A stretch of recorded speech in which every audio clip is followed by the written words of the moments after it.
guess that's kind of exciting. We're going to San Francisco Really? for no reason.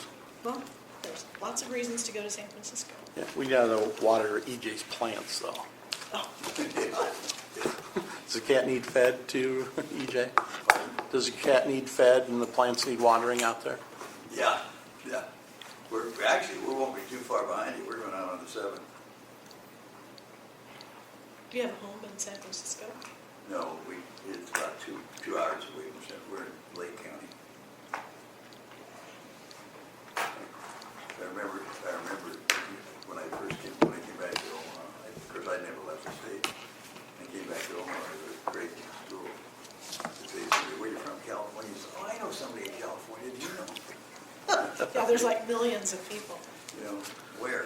LA, oh, I I think everybody's gotten copies. Yeah, maybe just give it to Fred. I don't know. Oh, I don't think, I didn't keep When I put one in front of Dan's spot. I didn't. Thank you. No, wait. Leaving copies to, Yeah, I know, I did. we need to get another one back to EJ. Here you have one. You're gonna have one? Yeah. All right, thanks. And oh, yeah, that's right there. Is that for EJ? No, I gave him mine, so Oh. I'll just keep it. Got it? All right, extra. I think we're ready to start in a minute or so here.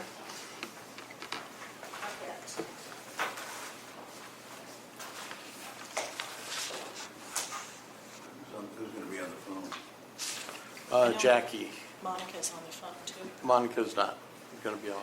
Oh, not at all? No, Okay. and Joan, we don't And John expect. won't be here either. Uh-oh. Is Dan gonna be here? He didn't say he would. Yes, he did say he was. Oh, he did, okay. You We got think he was that. rushing in. This is the start.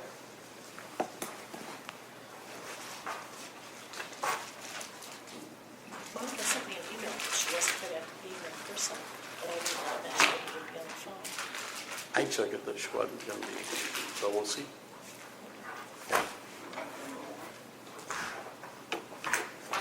I'll go ahead and pass that you guys' way. and-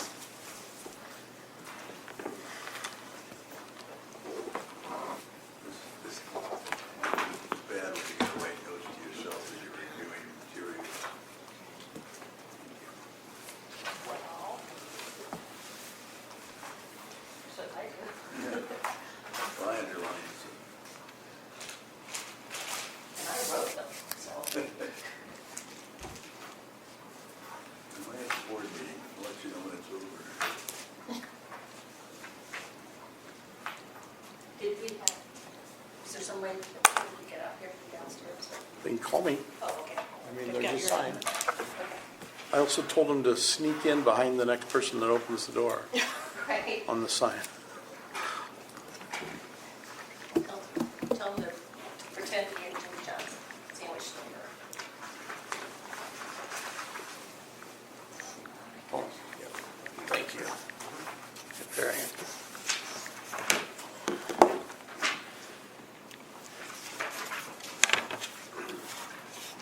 Who we didn't hear back from. Did you try again to get hold of them and see? You're done for the day? Bad pen. Well, I got it over there. Oh, I thought I had one in my briefcase. there's other ones in there, in the box there. And there's Dan. Hey, Dan, how you doing? Hey, good, how are you?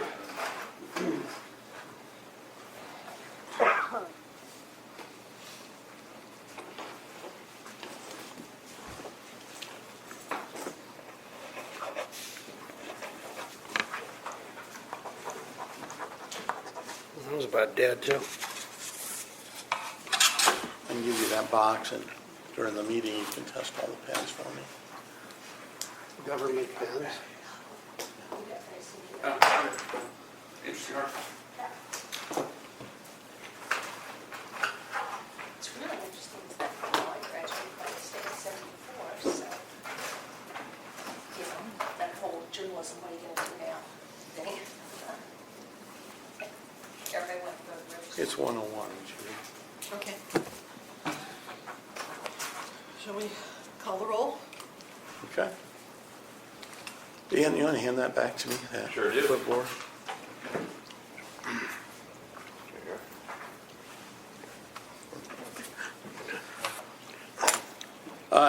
Dan Breitbart, Here. Joan Corbin, E.J. Giovanetti, Here.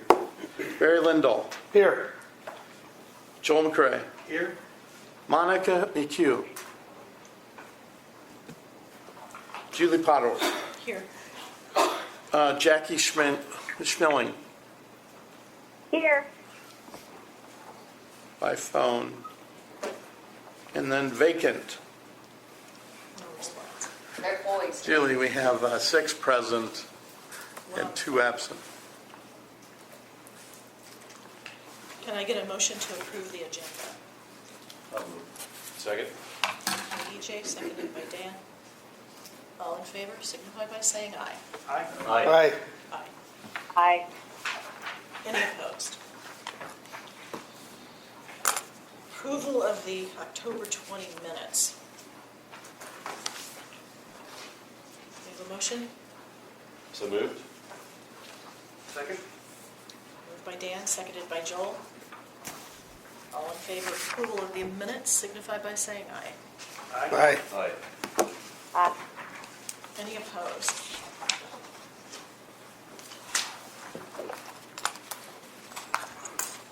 Public forum. Are we ever going to have anybody use public forum time? Margaret will once she retires. Not today. Yeah, I'm gonna call in and do it, and I'll put the phone up. And make all kinds of racket at that time. That brings us to comments from the board chair. We had a meeting this morning at noon at the search committee. It's me, Barry, and EJ to talk about how to proceed to hire a successor to Margaret when she leaves us the end of March. Excuse me, sorry for the interruption, but I am here for the public forum. Oh. Well, let's pause and take public forum time. Could you identify yourself, please? Yes, Carl Edward Billings. I have been in contact with you guys over the last couple of days. You have 5 minutes, public forum time. Get that volume up. All right, well, firstly, I would like to take a second to thank the board for reaching out for clarification and allowing me an opportunity to address any questions in regards to the complaint that I had filed. Well, let me interrupt you here at the start. If you want to wait and speak when we bring up your complaint, you can do that. Then we'll- Oh, yeah, that's fine too. Then we'll all be focused on it. I was excited there for a minute. Sure of it? A public forum speaker. We'll give you that opportunity. No, sorry, wasn't misunderstanding. Okay, I'll go ahead and mute again and just give me a holler when you're ready. thank you. The 3 of us from the search committee met this morning over wonderful chili provided by Margaret to talk about how to proceed to get somebody on board by the end of March when Margaret leaves. Margaret's already gone through, I think, an updated posting that appears in state government for the position, although we have some more process to go through with that. And we talked about where else to advertise, to reach out, including, tell me if I'm missing anybody, Margaret, because I think you wrote this down and I didn't, the Bar Journal, ISAC, the County Attorneys Association, League of Municipalities, City attorneys. city attorneys. Municipal attorneys, yeah. That one I didn't have. Broadcasters, INA. Broadcast Association. Broadcasters Association. INA, newspaper. The executive director does need to be a lawyer, but people in those organizations may know somebody who might be interested. School Board Association.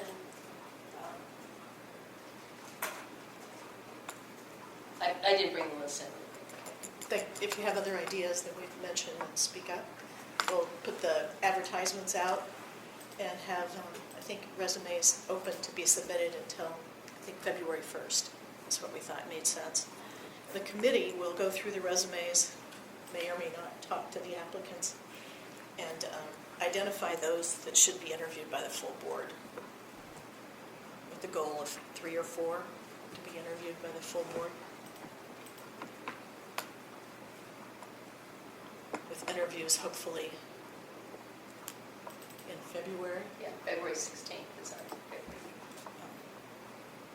giving people who make a decision fairly promptly time to get on board before Margaret departs, although she kind of said she'd be available after her retirement, in person or by phone.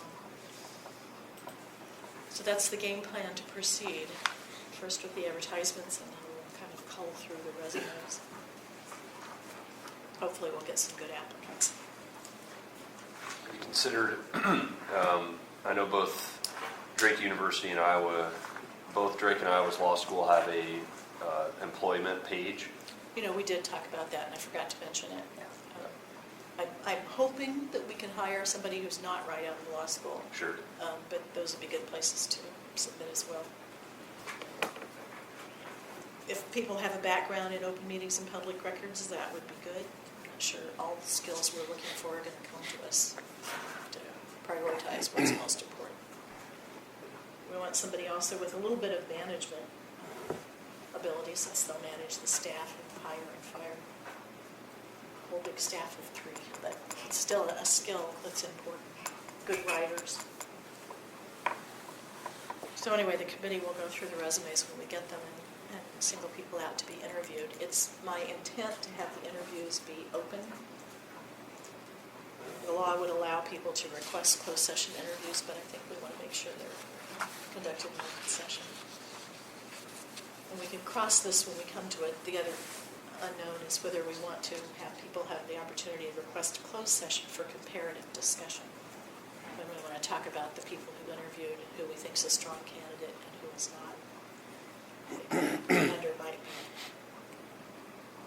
optimized in a closed session. You might say things that you wouldn't be willing to say in a public session, but we can cross that bridge when we come to it. That gets tricky, though, if you've got one person who wants closed session. You could probably only discuss that person in the closed session. I think if it's comparative, inevitably other people will get mixed in. Yeah, really? Yeah. I don't know. Because the value in discussing them is who is stronger than whom, who's Yeah. going to be the best choice. And I think most people would probably not want to be identified as the fourth pick, or to have people articulate why they don't want to offer it to that person. But we can see what happens when we talk with the candidates. I can live with it all being done in open session, but I don't think you're going to get candor. Yeah, no, I think doing the evaluations in closed session probably more effective, but I'm just concerned about one person asks for it and somebody else says, no, I don't want you to talk about me in a closed session. I'd be surprised. Yeah, We can, if we have to juggle it that way, we can. But what's most useful is to talk about who we think is the top of the 3 and 4. If we get Oh, surely we'll get 3 or 4. Let's move on then to advisory opinions. We have none. And that takes us to cases involving board deliberation or action. Starting with Rodney Anderson, the Messina City Council. Yes, this is case number 22 FC 0079. Rodney Anderson as the complainant and Messina City Council as the respondent. This was filed on August 20th, alleging a violation of Chapter 21 on June 22nd. He alleged that there was a properly noticed meeting set for June 20th. That meeting was canceled on June 20th, and the notice of cancellation was noted on the City of Messina's social media page. However, he alleged that the council then held a meeting on June 22nd without any posted notice at either the normal places of notification or on social media. We contacted the city clerk, informed us that she had forgotten to post the amended notice, and legal counsel responded to the complaint on October 14th and said the same thing. Iowa Code Section 21.42A requires the posting of a notice at least 24 hours prior to the meeting. And I put that there for your reading pleasure. It was apparent that this meeting was held without proper notice. Mr. Anderson also alleged violation of Iowa Code Chapter 22. The only information that concern and public records request was included in his complaint, and that was in his complaint, he made a records request at that time, so there's no evidence of that being improperly denied. The order indicates that we accept this pursuant to Iowa code, and then go forward with informal resolution, which the main thing that I anticipate happening is making sure they're trained. It's a real small little town, so I think it's possible to be able to work with them on that. Okay, do we have either Mr. Anderson or someone from the Messina City Council on the phone? No. Okay. Questions or discussion from the board? Seems pretty straightforward. I'd move to approve the proposed acceptance order. Second? Moved by Dan, who I must make the observation is not inclined to have a lot of chit-chat if he thinks the answer's clear. Moved by Dan, seconded by Barrett. All in favor signify by saying aye. Aye. Aye. Aye. Any opposed? Our next case is Jennifer Andrig on the Logan Public Library. Margaret? Yes, this is case number 22FC0096 involving Jennifer Andrick and the Logan Public Library Board as a respondent. This was filed on September 16th, alleging violations of Iowa Code Chapters 21 and 22 on September 12th. Numerous violations were alleged. As of October 22nd, the only remaining allegations were that the July and August minutes needed to be written, quote, in a legal, honest, and unbiased way. The board needs to follow Robert's Rules of Order, and the board needs to make meeting minutes more accessible. Initially, Ms. Andrick raised a number of concerns about the library, most of which are not violations of Iowa Code Chapters 21 and 22. The board was notified of, the library board was notified of this complaint on September 30th, and then again on October 3rd. They want more information. The board responded to the complaint on October 5th and included copies of agendas and minutes approved and unapproved for July, August, September, and September board meetings. There were no apparent violations of Iowa Code Chapter 21 in the provided minutes, although the minutes could have been written to remove unnecessary comments about meeting speakers. We provided suggestions for writing minutes, which they have subsequently used with other minutes. On October 11th, Ms. Andrick stated, perhaps the only complaint left will be that the board president told me I would have a reason that I put on the agenda for the August meeting. Instead, I was forbidden to talk about that at the meeting. I have a text confirming that she planned to add it to the agenda. Now, Iowa Code Chapter 21 does not require that members of the public must be included on an agenda. The governmental body is allowed to determine the issues to be discussed at a meeting and can set reasonable rules for conduct of the meeting. That's in 21.7. On October 17th, the board stated that the agenda and minutes are now posted on the library website. This is not required by Iowa Code, but it does provide more transparency to the public. The remaining issue at this time was the board's use of Robert's Rules of Order.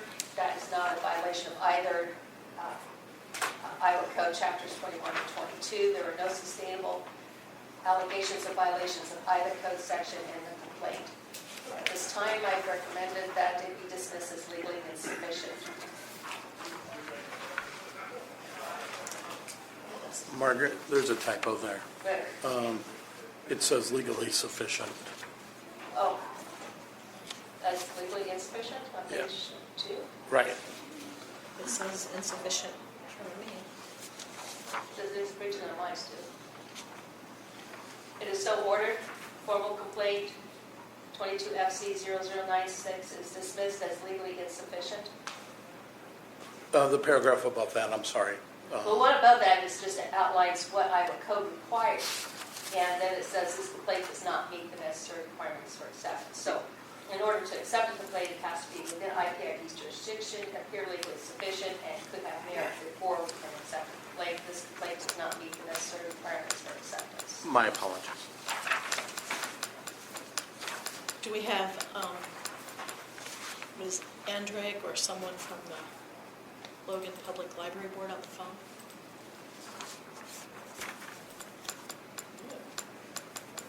Comments or questions from the board?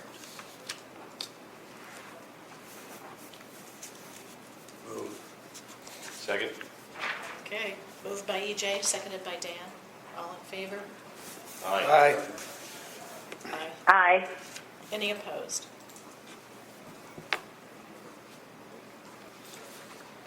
Our next item is Carl Billings of the Newton City Council. Yes, this is case number 22FC0109. It's Carl Billings as the complainant, and the Newton City Council as respondent comes before you as a dismissal order. This was filed on October 7th, alleging that Newton City Council violated Iowa Code Chapter 21 on October 3rd. He alleged that the mayor of Newton violated the Code Section 21.3 when he directed the police chief to arrest someone during an open meeting on October 3rd. Mr. Billings also alleged that this action violated the constitutional right to free speech. Legal counsel for the council responded on October 17th. In response to the allegation, legal counsel stated that it does not appear that the complaint alleged anything concerning Iowa Code Section 21.3.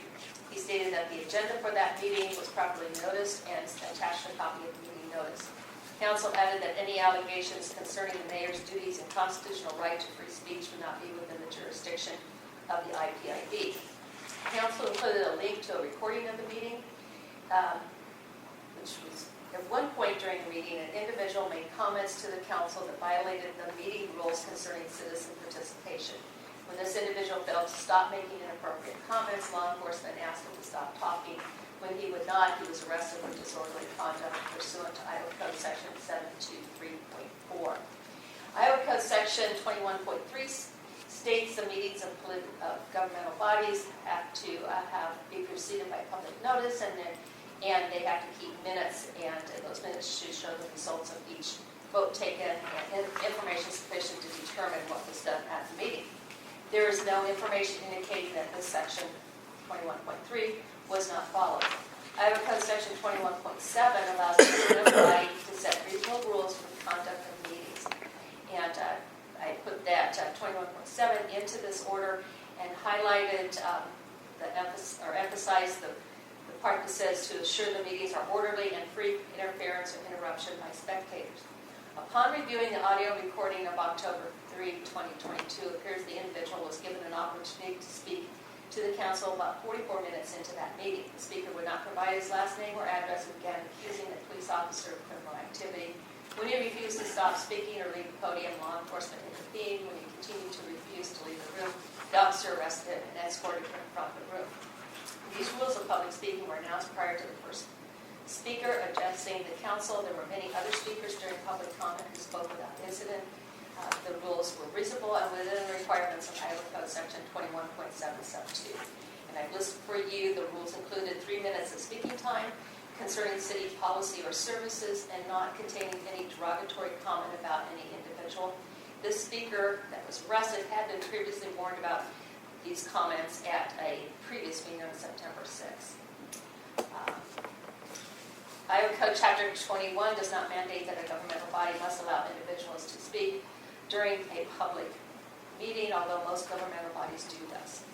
In this case, the recommendation is dismissed as legally insufficient.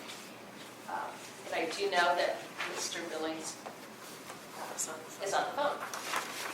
Hey, Mr. Billings, are you on the phone, and would you care to speak? Yep, I'm still here. Okay, 5 minutes. All right, thank you very much.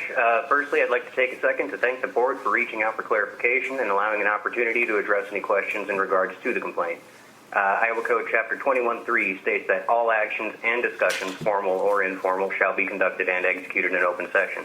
That portion specifically was violated when he forced Noah to stop speaking, or Mr. Peterson, I'm sorry.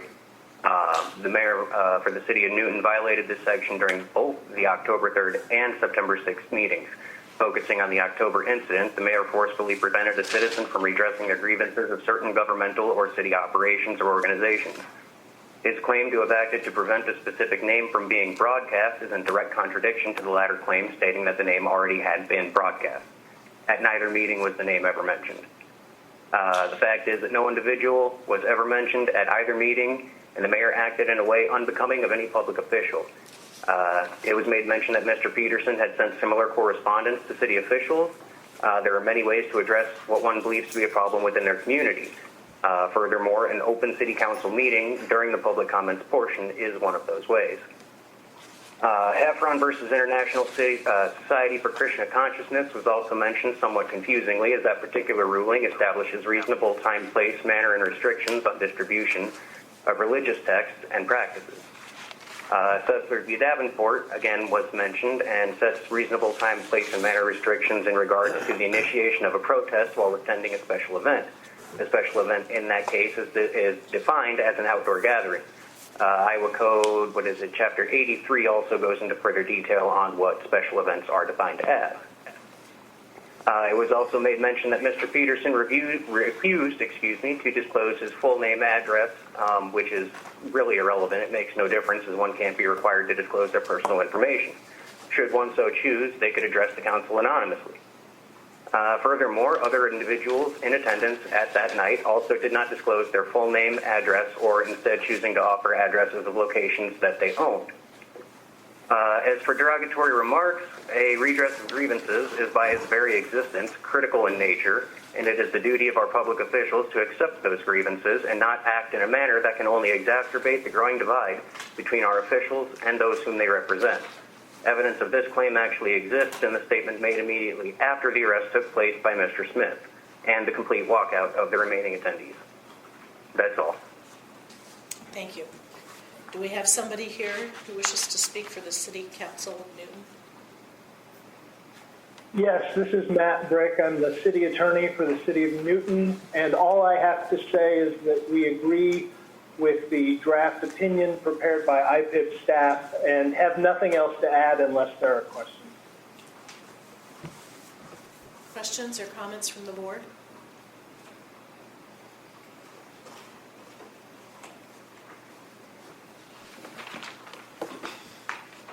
I don't see anything in Chapter 21 that requires bodies to have an open speech time during their meetings, kind of like you indicated, Margaret. Is there any case law that would indicate otherwise that you know of? Not that I'm aware of. Okay. Not under Chapter 21. Yeah, it's a limited public forum. We can Correct. have reasonable rules governing the conduct of citizens. That's pretty well established. Move to approve the dismissal order. Second. Moved by Dan, seconded by Barry. All in favor signify by saying aye. Aye. Aye. Any opposed? The dismissal order is approved. Our next item on the agenda, somebody whose anonymous title is what, board watcher, something or other? Iowa City Community School Board. Okay. School District. And the Iowa City Community School District. Margaret? Yes, this is case number 22FC0105, and it's for the dismissal order. The email address filed this formal complaint on September 27, alleging that the Iowa City Community School Board violated Iowa Code Chapter 21 on September 9. The complaint alleged that on the date in question, board members stood outside for another 12 to 15 minutes talking. He asked that the complaint asked that the board apologize. In a later email, the complainant alleged that they were sitting in a vehicle nearby and overheard a conversation. They alleged that the board members were discussing it and they requested that the board be ordered to take back their answer. The board was notified of this complaint on October 4th, and that same date, the council indicated a response to be filed. It was filed on October 14th, stating that the filed complaint is not a valid complaint because it did not follow the administrative rules outlined by Iowa Administrative Code Rule 497-2.11 and Iowa Code Section 23.2, and I attached that as Exhibit 1 of the initial response back. On October 26th, the complaint replied to the comments made by legal counsel to the board, noting that the board has allowed similar filings in 5 other complaints and listed those complaints which are included there. Those complaints were filed by unknown parties and referred to as anonymous that have been other formal complaints that have been filed using the names of groups such as Iowa Live or Citizens for something. Online filings do not have an actual signature attached. On October 31st, legal counsel for the board submitted an additional response stating that the board members did briefly talk together after the meeting, but the gathering did not meet the definition of a meeting pursuant to Iowa Code 21.2 sub 2. And that response is attached to Exhibit 2. The complainant had no additional comment or information concerning this response. 21.2 sub 2 defines a meeting, and it said there's no verifiable information available to substantiate the board members engaged in deliberation or action within the scope of governmental bodies' policy and duties. At this time, without any additional information to be provided by Board Watcher ICCSD, I'm recommending that it's dismissed as legally insufficient. And I assume Board Watcher is not on the phone. Do we have anybody from the Iowa City Community School District who wishes to speak? Board questions or comments? I'd move to approve the dismissal order. Second. Moved by Barry, seconded by Dan. All in favor of the dismissal order signify by saying aye. Aye. Aye. Aye. Aye. Any opposed? The dismissal order is approved. That brings us to Robert Colwell and the Iowa Department of Health and Human Services. Margaret? Yes, this is case number 22FC0095. Robert Colwell as a complainant, Iowa Department of Health and Human Services as a respondent. It was filed on September 16th, alleging a violation of Iowa Code Chapter 22 on July 27th, 2022. He alleged that he made a request for public records to DHHS on July 27th, 2022. He did not provide a copy of this request or any information concerning the complexity of the request. He stated he received a response that the employee he emailed was out of office, so he forwarded the request to another DHHS employee. He alleged that he was told he would be notified when his records were ready, but he has not received any communications. When the second employee did not provide the records, Dr. Colwell alleged he tried again to contact the first employee by telephone and email, but received no response. IPIP staff notified DHHS of the formal complaint on September 30th. On October 10th, DHHS provided a response to the complaint. The response was from the second employee contacted by Dr. Colwell. The response indicated that the delay occurred because of oversight resulting from employees being out of the office, and that the records, as well as an apology, were sent on October 10th, 2022. You can see that as Exhibit 1, a copy of the letter. The response indicated that DHHS is now reviewing its procedures concerning timeliness of record request. Dr. Colwell did not respond to an October 18th email from IPIB staff requesting acknowledgement of his receipt of the records and whether all records requested were received.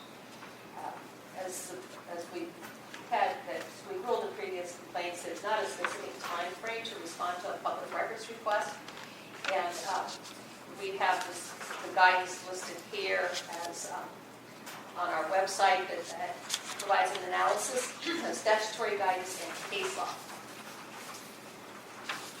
Without any additional information, it's very difficult to determine whether the delay was reasonable. It appears, based upon the information provided by DHHS, that at least part of the delay was due to employees being out of the office and was not intentional, and the records have been released. In his initial complaint, Dr. Colwell asked that the IPIB assist with the fulfillment of his record request. That was accomplished. My recommendation is that this be dismissed as harmless error. Okay, do we have Mr. Colwell or anybody from the Department of Health and Human Services on the phone? Nope. Board questions or comments?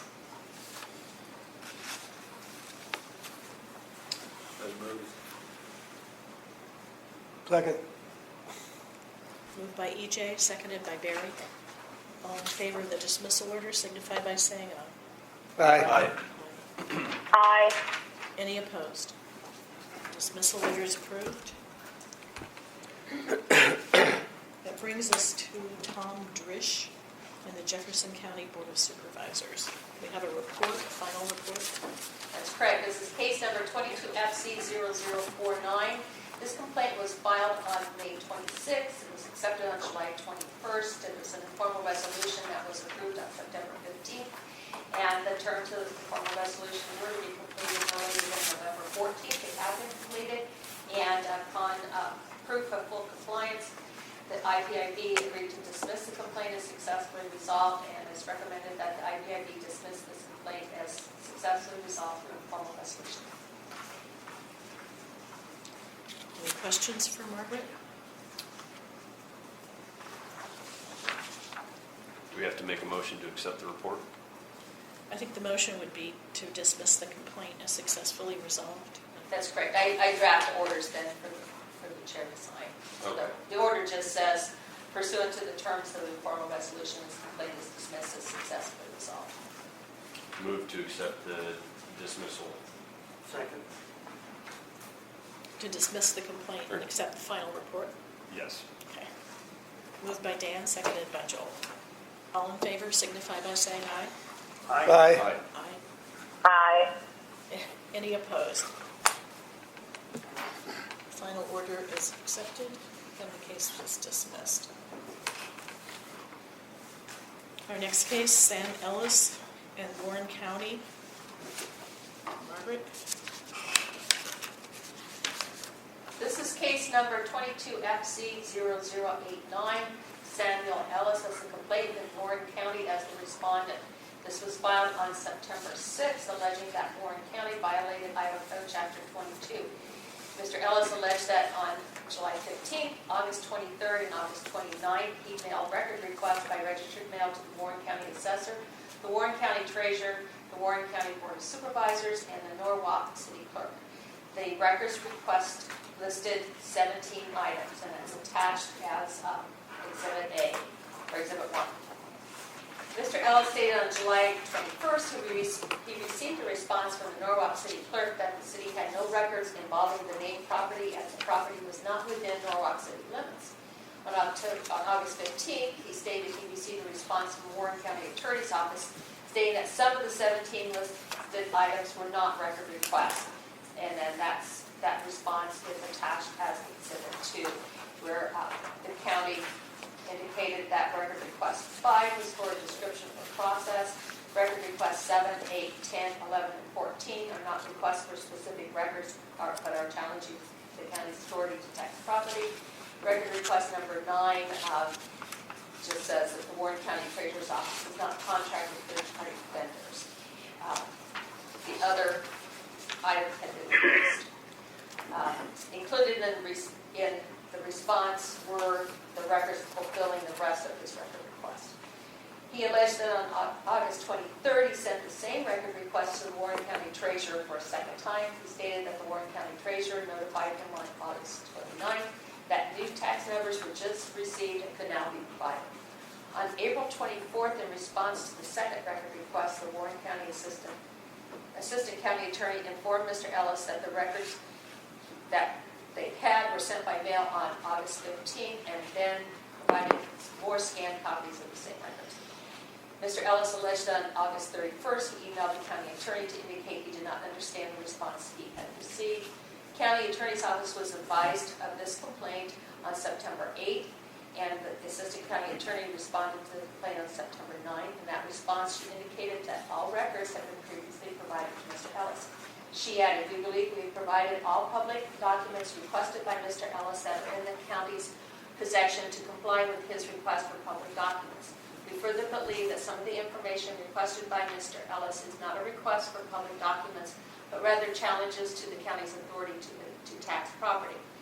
He disagreed with this analysis and sent an email on September 12th, and legal counsel responded again on September 15th and stated that the assigned assessment roll, request number 11, was previously provided. Request 12, which is actually request 14, does not exist.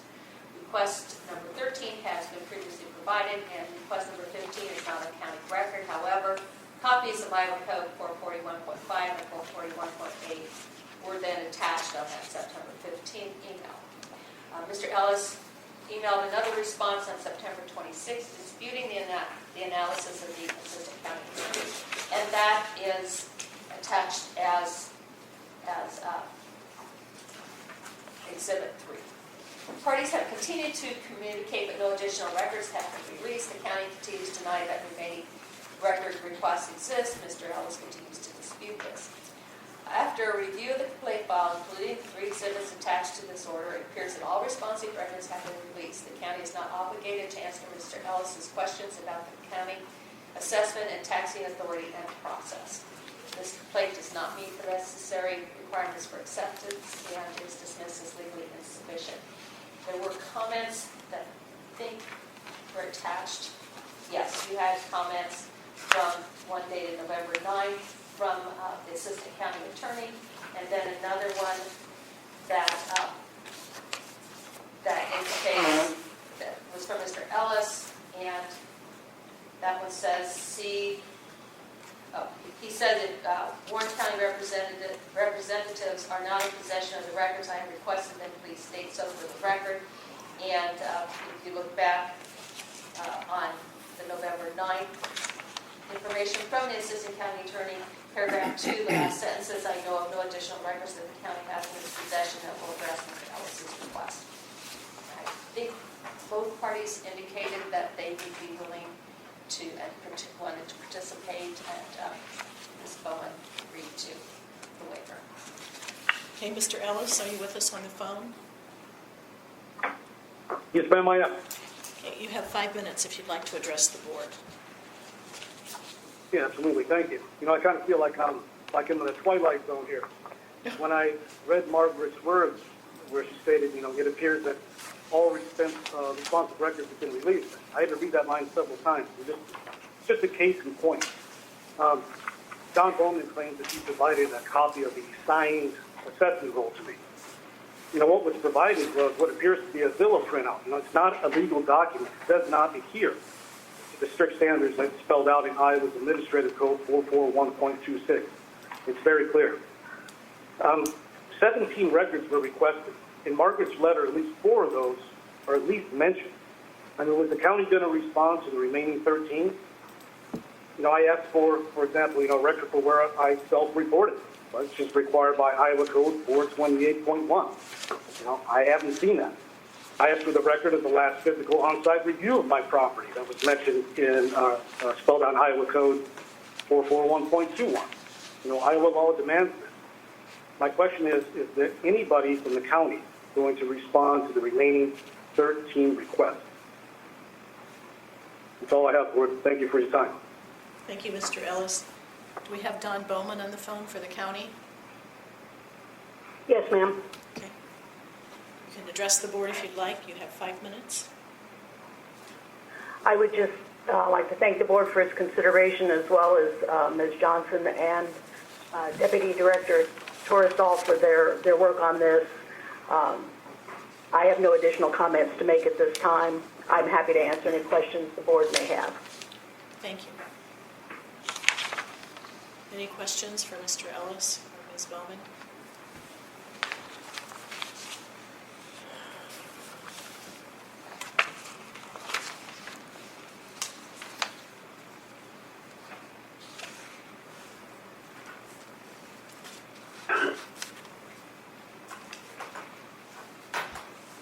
Comments or discussion from the board?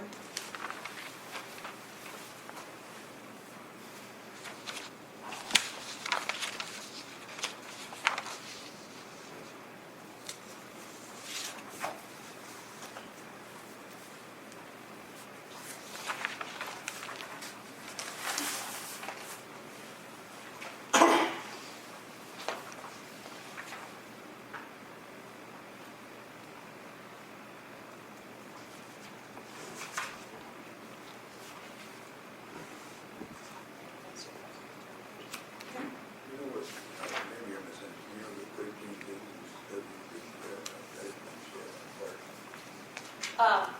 That Exhibit 3 was the things that he had not received as of September 26th. And then this handout also talks about records that are required to be produced under various code sections that the county said they don't have, and thinks they should. But in council, its response is, we don't have it. They've responded with, we provided what we have, and other things that he's asking for are either, you know, one of them is provide all legally and lawfully promulgated records that Warren County relies on that evidence Samuel Roy Ellis III is a taxpayer and has duties and obligations to the person doing business as Warren County. So some of them, they don't have any responsive records. Right. Just wanted to clarify. I thought that's what it was. All right. Well, I move that The dismissal order. dismissal order. Second. Okay, moved by EJ, seconded by Dan. All in favor of the dismissal order signify by saying aye. Aye. Aye. Aye. Any opposed? Thanks to the parties for your time. That brings us. Thank you. Yes, that brings us to Barbara Hanson and the Woodbury County Extension Council. These complaints were filed by Barbara Hanson and Carol Nelson, and they both concern the Woodbury County Agricultural Extension Council as the respondent. Case numbers are 22 FC 0111 under Hanson and 22 FC 0112 as to Nelson. It comes before you on an order to consolidate and accept. Ms. Hanson filed her complaint on October 12th. Ms. Nelson filed hers on October 14th. They both allege a violation of Iowa Code Chapter 21 Open Meetings Laws. There was also an allegation of violation of Iowa Code Chapter 22 of Ms. Nelson's complaint, but there was no information about any kind of a public records complaint, so therefore this order only includes allegations of violation of open meetings laws. Both complaints allege that on August 15th, the Council's Personnel Committee met to review personnel issues without formal notice, agenda, or minutes. The committee includes 4 members of the Council, which is not a majority of the Council members. There's no dispute that the committee met on the date in question and did not post notice, have an agenda, or take minutes. The only issues are whether the committee is a governmental body required to follow Iowa Code Chapter 21 and whether the council should have known this was required. The Personnel Committee is a standing committee of the council. On January 10, 2022, the council appointed the members of the committee at a council meeting. The committee was formed to provide recommendations to the council and cannot authorize decisions without full council approval, according to the Iowa State University Extension and Outreach Appendix 6, Learning Module 21, which is attached to Exhibit 1. The committee is directed to follow Iowa Code Chapter 21, Open Meetings, and Chapter 22, Open Records Laws. That's on Exhibit 1, page 1, paragraph 3. The committee is considered a standing committee with specific duties and responsibilities and not an ad hoc committee. Again, see Exhibit 1, page 3. On August 15th, 3 of the 4 committee members met and determined that certain action was necessary to address an issue regarding complaints received concerning council volunteers. All 3 of the committee members are council members. The complainants are also council members, but were not present at the committee meeting. Allegations were also made that the committee exceeded its authority, but that is not an issue within our authority to determine. The council is established by Iowa Code Section 176A.5. The council is required to follow Iowa Code Chapter 21 pursuant to the definition of governmental body in Iowa Code Section 21.21A. Typo. The committee meets the definition of a governmental body under Iowa Code Section 21.21C. A governmental body means a multi-member body formally and directly created by one or more boards, councils, commissions, or other governing boards subject to paragraphs A and B of the subsection. Although the committee has an independent requirement as a governmental body to follow Iowa Code Chapter 1, it appears that at least some of the council members are not aware of the requirements of the open meetings laws. Therefore, it's appropriate to involve the entire council in the mediation through informal resolution. So my recommendation that the complaints be consolidated and accepted.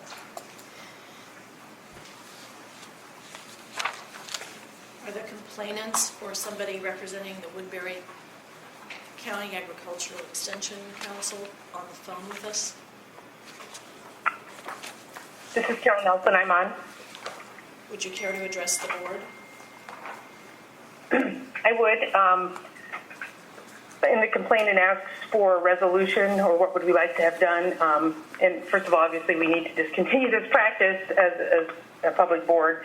But the result of the meeting they had was to send certified letters of reprimand to a handful of 4-H members who were very, very irritated and upset by the letters. In fact, have threatened defamation of character lawsuits. So my request is that those letters be revoked and a letter of apology sent, so that the taxpayers don't have any further expense with a letter being sent that the whole entire board approved, or even knew about was happening until I started getting complaints and phone calls about the letters. Excuse me, the letters were sent. And this is Barb. The letters were sent by the Oh, I'm committee sorry. without the full body's approval? That's correct. Or knowledge. They also handed down discipline to a 4-H leader without the full council approval as well. Who is that? That's Barbara Henson, I think. That she's the other complaint. Yes.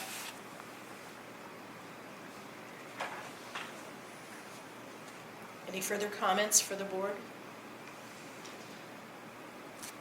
Not unless you have any questions. Okay, do we have anybody here from Woodbury County representing the Agricultural Extension Council?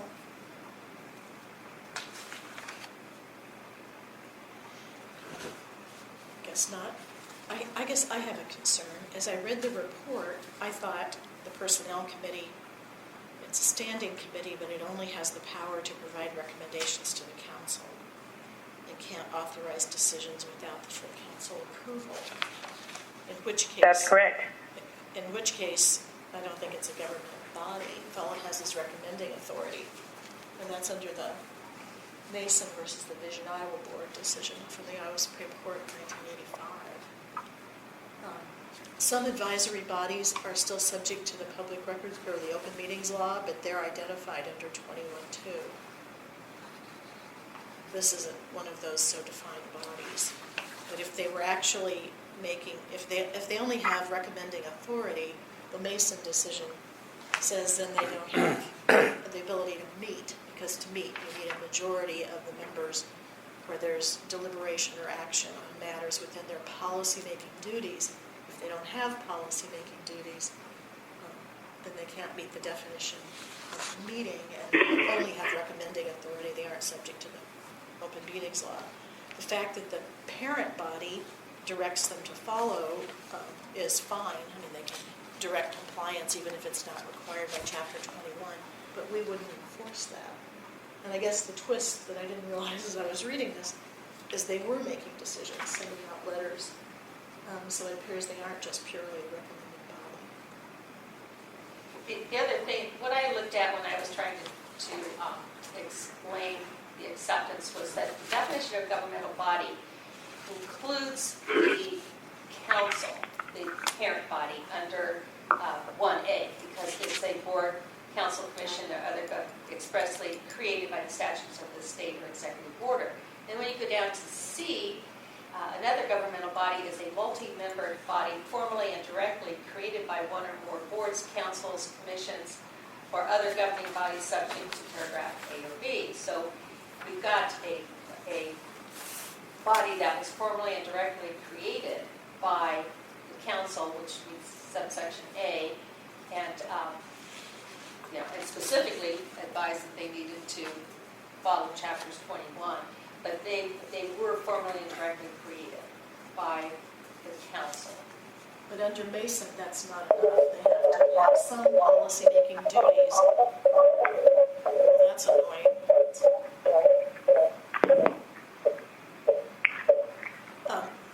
If all they have is recommended authority, makes it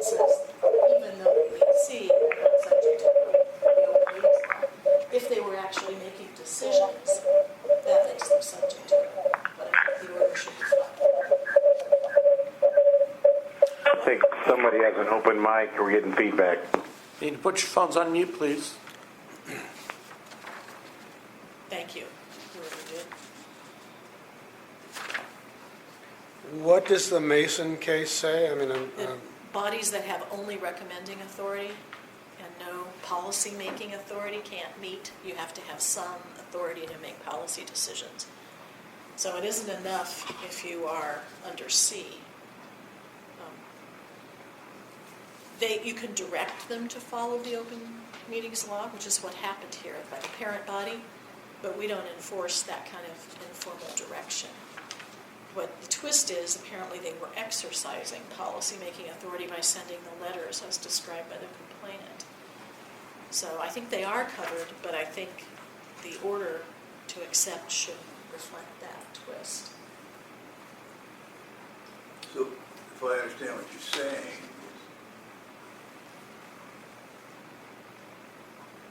is that you agree with the staff's recommendation, but you want to clarify that issue.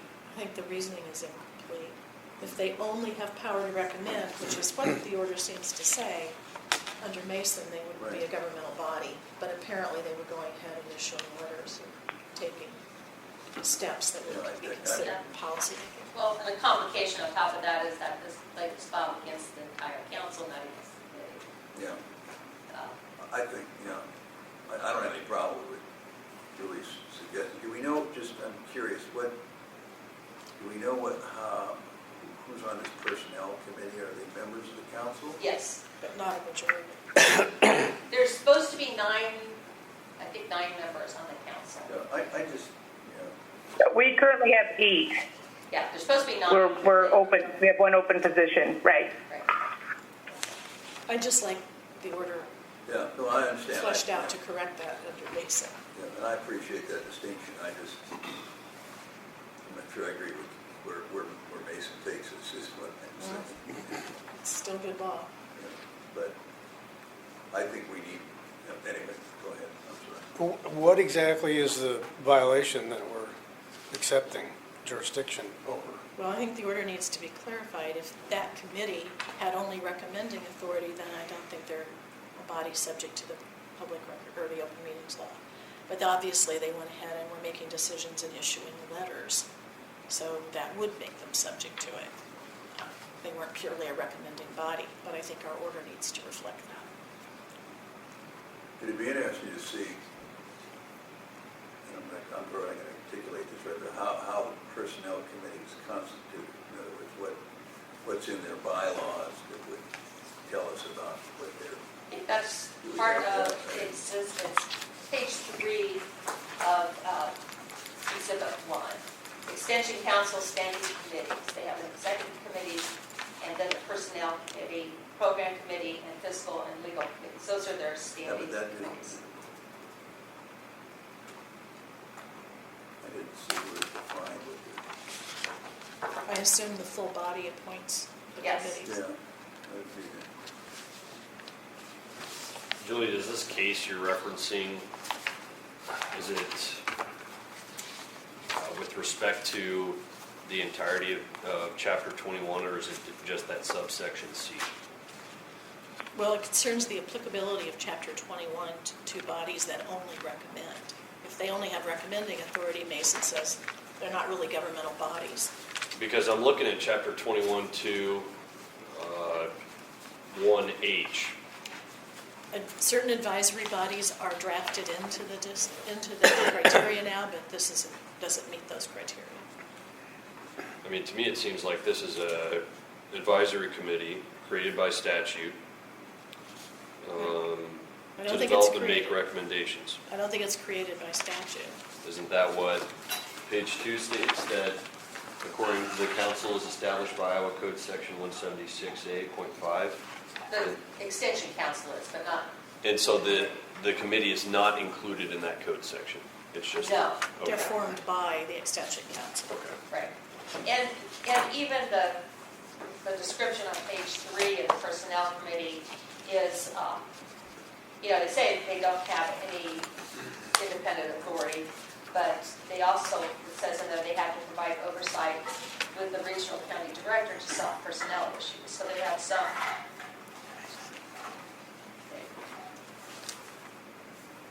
That's why I recommended we accept them as to the whole council, because I think they could benefit from having.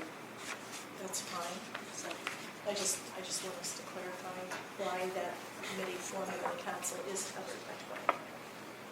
Because they aren't purely a recommending body, they've been functioning with some policymaking authority.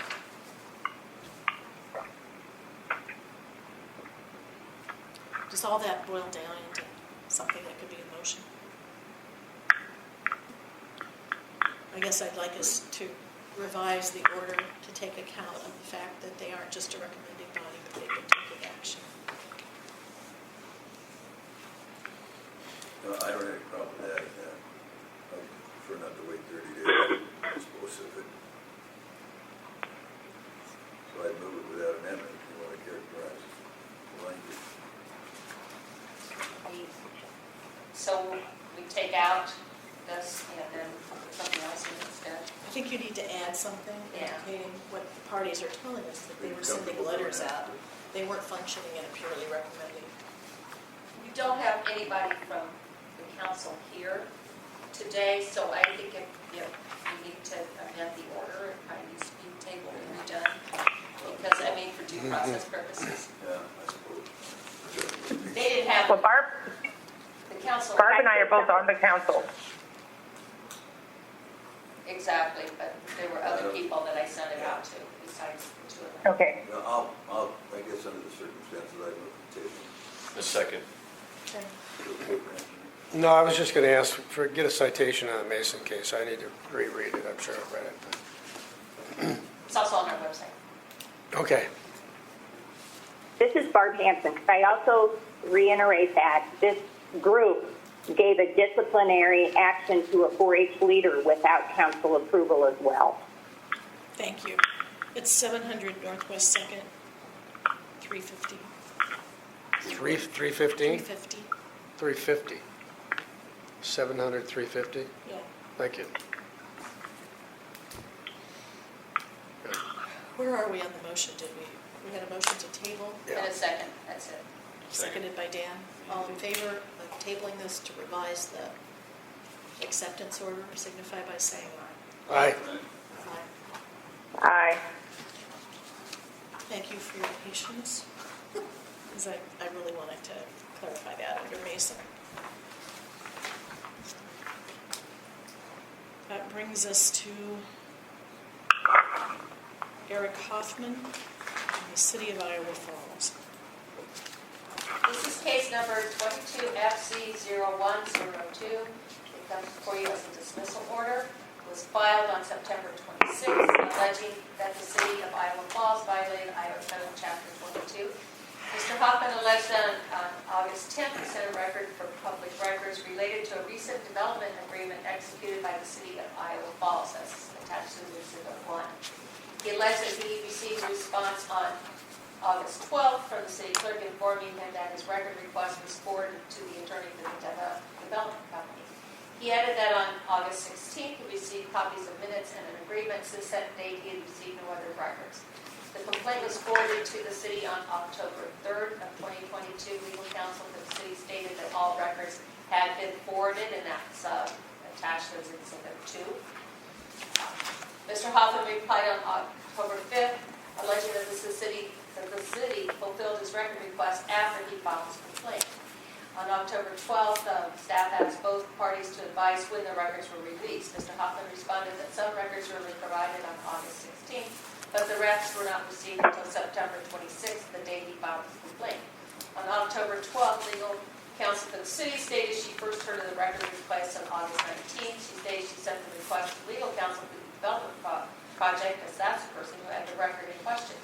The city's legal counsel added that there was no further contact until September 22nd, when she was contacted by the city and asked to coordinate the release of the remaining records. At that time, she was out of the office from September 22nd to September 26th, a Thursday to a Monday.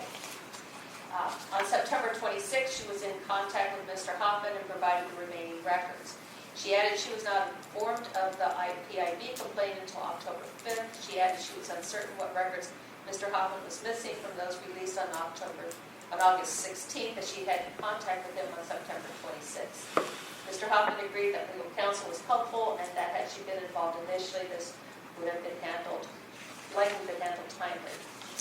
Iowa Code Chapter 22 does not provide a specific time frame for the release of public records, and the Supreme Court has provided some guidance as noted on the IPIB website, which is copied there for you.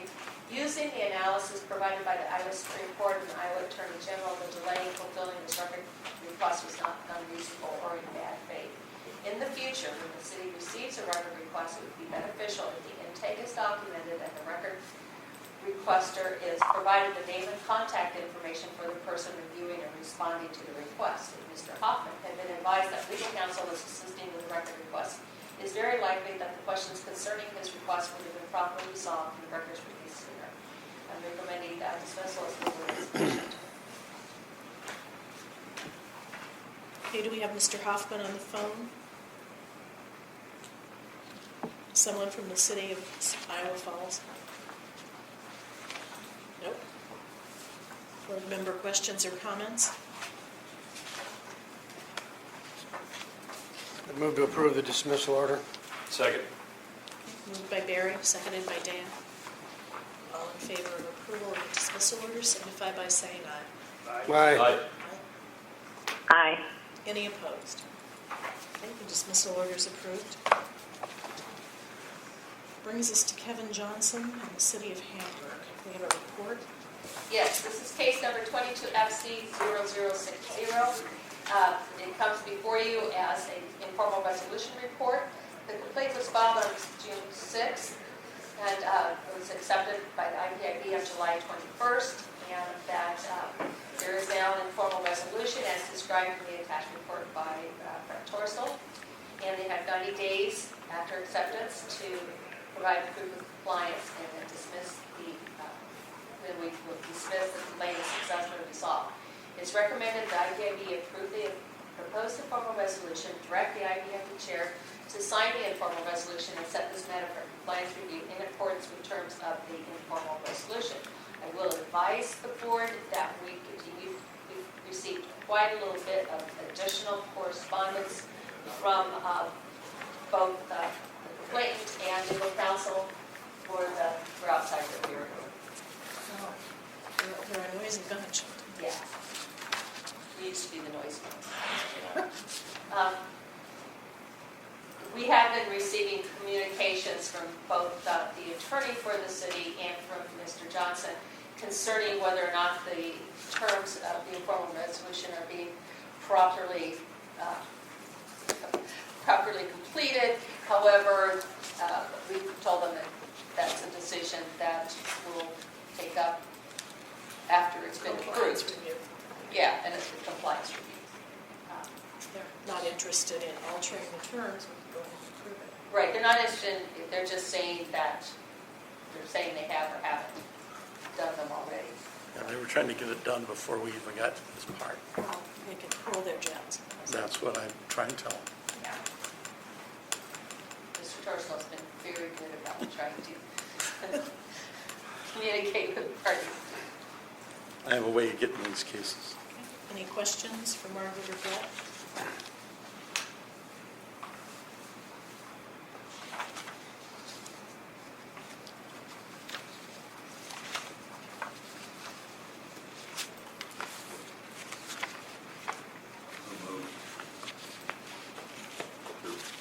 You want to approve the informal resolution and set the matter for compliance review. I'll second that. Moved by EJ, seconded by Joel. All in favor signify by saying aye. Aye. Aye. Aye. Any opposed? The informal resolution is approved. I'll have a copy for you to sign. Yeah, I have one, just put them Okay. out here.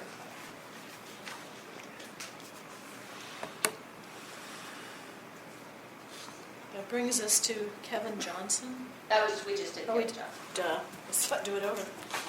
Well, maybe we didn't get it right. Try to-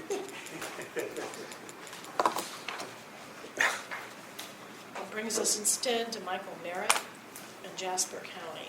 This is case number 22FC0091, Michael Merritt and Jasper County. You may recall that this came before the board at the last meeting. It had to do with getting the list of people blocked on social media out of Jasper County.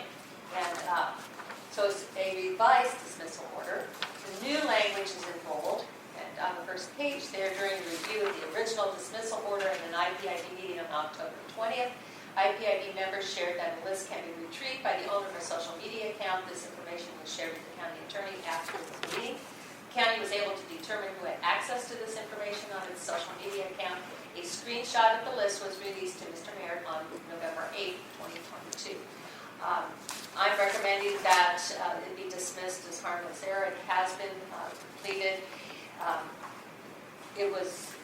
I got a copy of the list too. The list was one name, and it was Mr. Merritt. Okay. But he's got it. Okay. Yes. I think we should footnote that Joel brought it access. Right.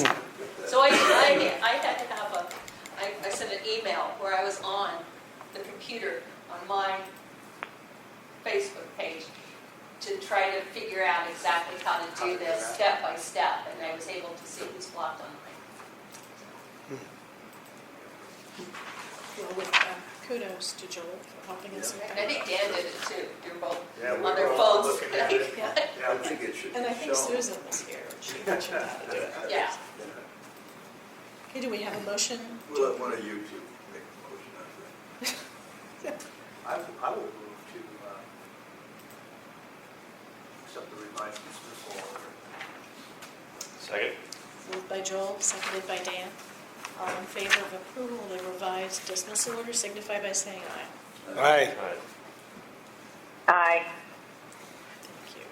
That brings us to Mandy Olson and the city of Riceville and Richardson. And Amber Richardson. So this is Amber Richardson and Mandy Olson as complainants. The city of Riceville as a respondent. Case numbers 22FC0103 for Richardson and 22FC0104 for Olson. This comes before you as an order to consolidate and dismiss. But formal complaint 0103 was filed on September 26. 0104 was filed that same day. They were both allegations of violations of Iowa Code Chapters 21 and 22. Amber Richardson alleged that on September 2nd, the city mayor improperly modified city minutes. She alleged that the audio of the meeting held on September 22nd indicates that the mayor used inappropriate comments that are not available for the public to know about. She also alleged that the mayor was improperly withholding meeting minutes.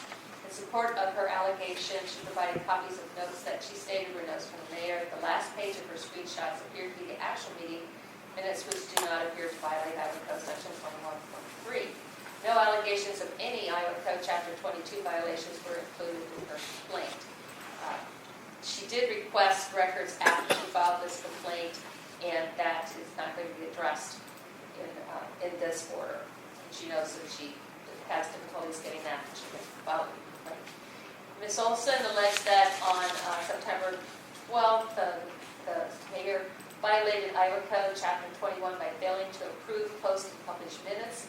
On October 11th, she alleged that a council member was rude to a citizen at the October 10th council meeting. She also did not allege any violations of public records laws in her complaint. On October 7th, the city mayor sent an affidavit to the IPIB referencing both complaints, which is attached to Exhibit 1.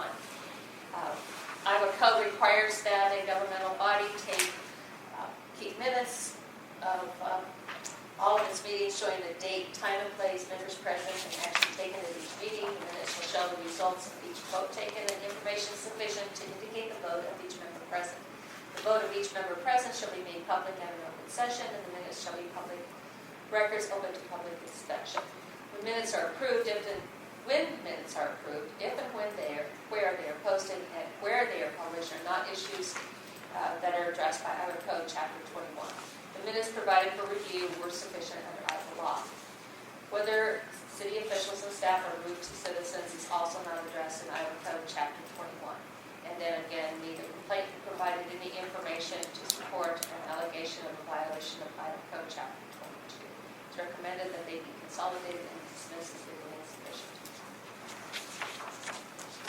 Do we have either Amber Richardson or Mandy Olson on the phone? Or do either of you care to speak?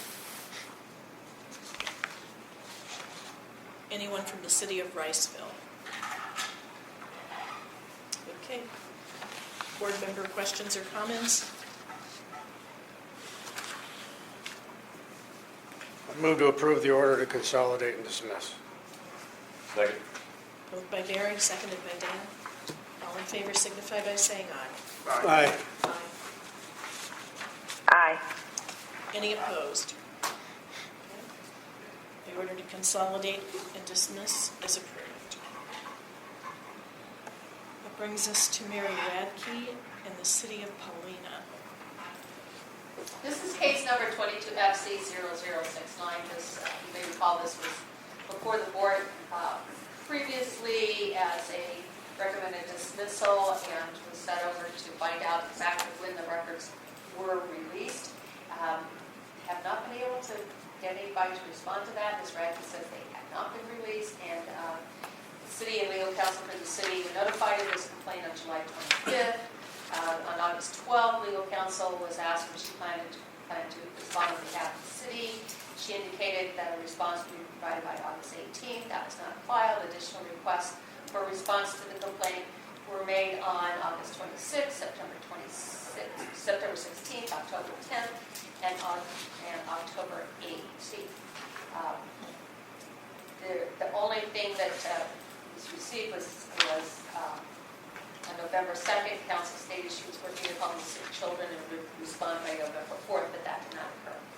At this point in time, we have no reasons provided for withholding the request of records, and on its face, the complaint meets the requirements for acceptance, so we ask that it be accepted. Do we have Mary Radke on the phone?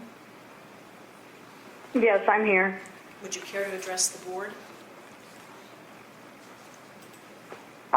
The first thing I'd like to do is thank you all very much for tabling it when it was up for dismissal. This is pretty much the result that I was afraid of, that there would just be sort of ignoring and hoping it would go away. So now that it's here for acceptance, I'm hoping that's what is done, and I appreciate the effort to get the records that have been requested. Okay, do we have the legal counsel for the city on the phone? I'm guessing not. Okay. Board questions or comments?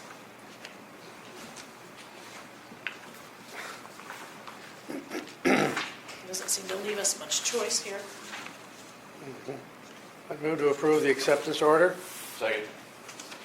Moved by Barry, seconded by Dan. All in favor signify by saying aye. Aye. Aye. Aye. Any opposed? Acceptance order is approved.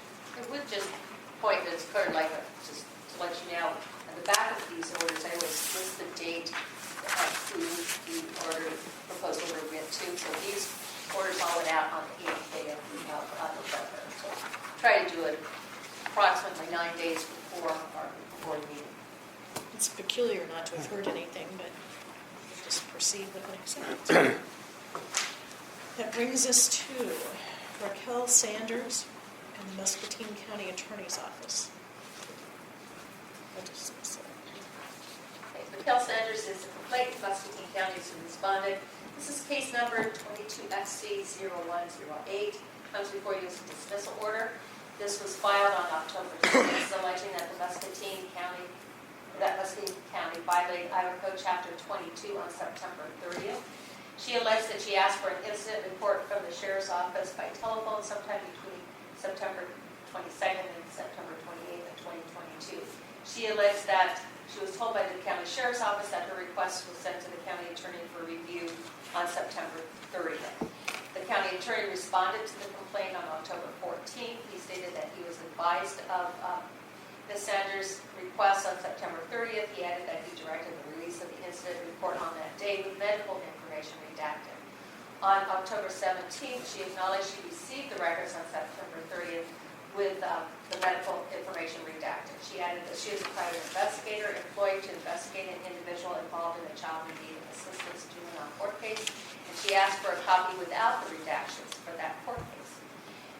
provided a copy of the redacted call for service record, which did show that medical information had been redacted.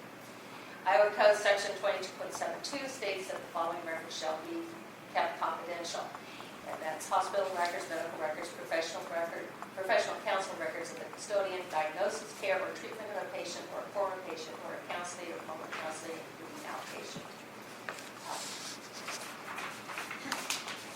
In addition, Iowa Code Section 22.718 requires the records of certain communications to a government body to be kept confidential, and that section is also listed there for you.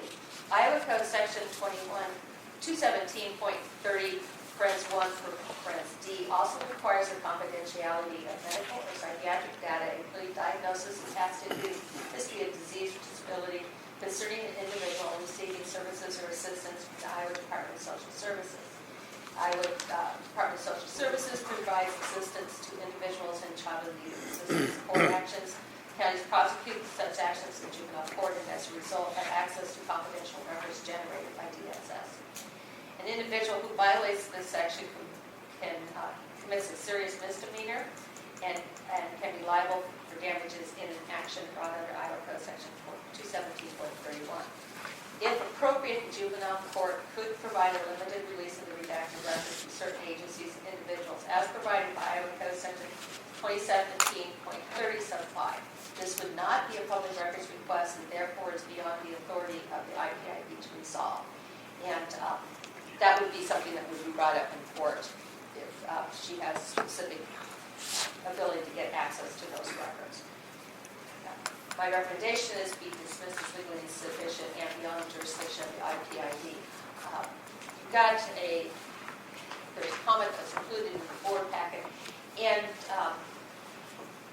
she says that she's asking for the public record. She did get the public record. It's the record that would be released to the public, to anybody else that would ask for that record. HIPAA was not at issue here because HIPAA is a federal law, and this is a separate code section. This is state law. So I think that's about all I have. I think she may be present and wanting to speak. Is Raquel Sanders on the phone? Raquel Sanders? Anybody wish to speak for Muscatine County? I guess not. Board questions, comments, discussion? I think this is well written. I don't think it's the county attorney's job to release medical records. It's pretty clear in the code. A court hearing is necessary for this, so I'd move to approve the proposed dismissal order. Second. Moved by Dan, seconded by Joel. All in favor? It was EJ. Was it? Yeah. I didn't even look up. It sounded like Joel. Seconded by EJ. We do. That's the beard. Whoever. That's right. All in favor signify by saying aye. Aye. Aye. Any opposed? The dismissal order is approved. That brings us to Michael Schoenbaum and the City of Bonaparte. This is case number 22FC0092 involving Michael Schoenbaum and the City of Bonaparte. This was filed on September 14th, alleging violation of Iowa Code Chapters 21 and 22 on August 16th of 2022.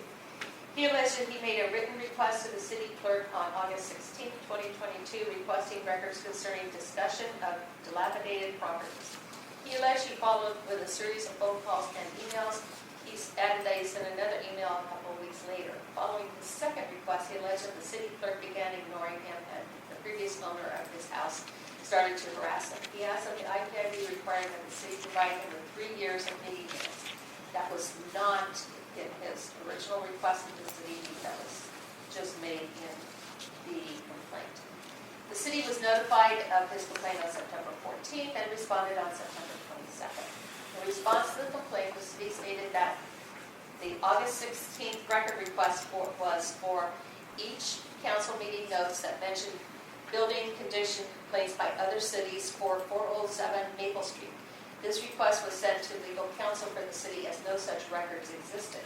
The second request on August 25th, 2022 was for city council minutes that pertain to citizen complaints to be specific on the said above property from 2013 to present.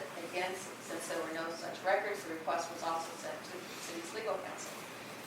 The city noted that the agenda item concerning nuisances involving this property was included on the September 8th, 2022 agenda, and that minutes for that meeting were sent to Mr. Schoenbaum on September 20th, 2022.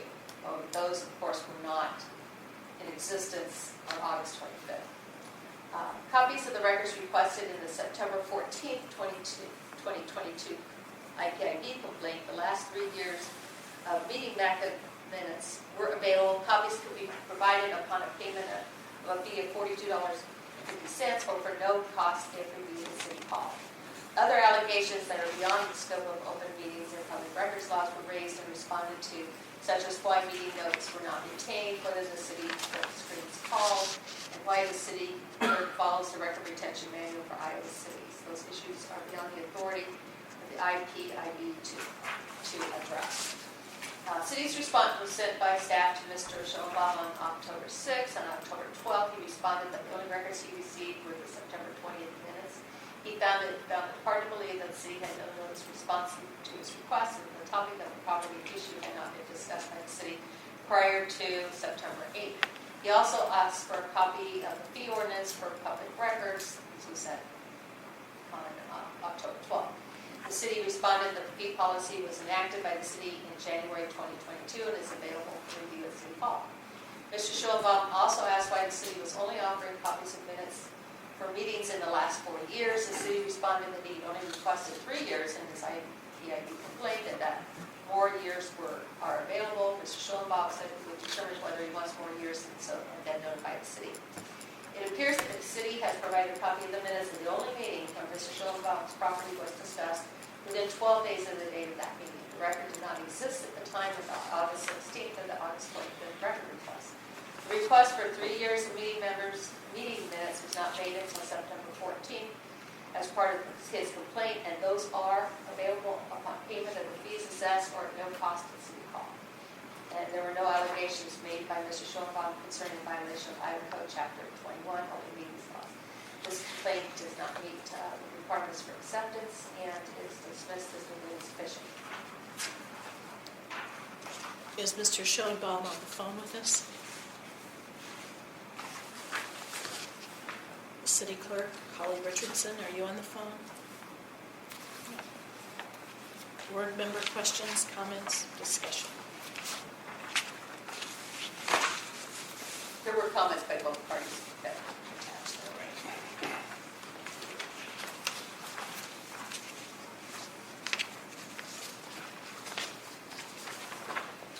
Move to approve the proposed dismissal order. Second. Moved by Dan, Second. seconded by Barry. All in favor signify by saying aye. Aye. Aye. Any opposed? The dismissal order is approved. That brings us to Diana Sly of the Lorimore City Council. This is case number 22FC0053. It's before you today on a motion to continue.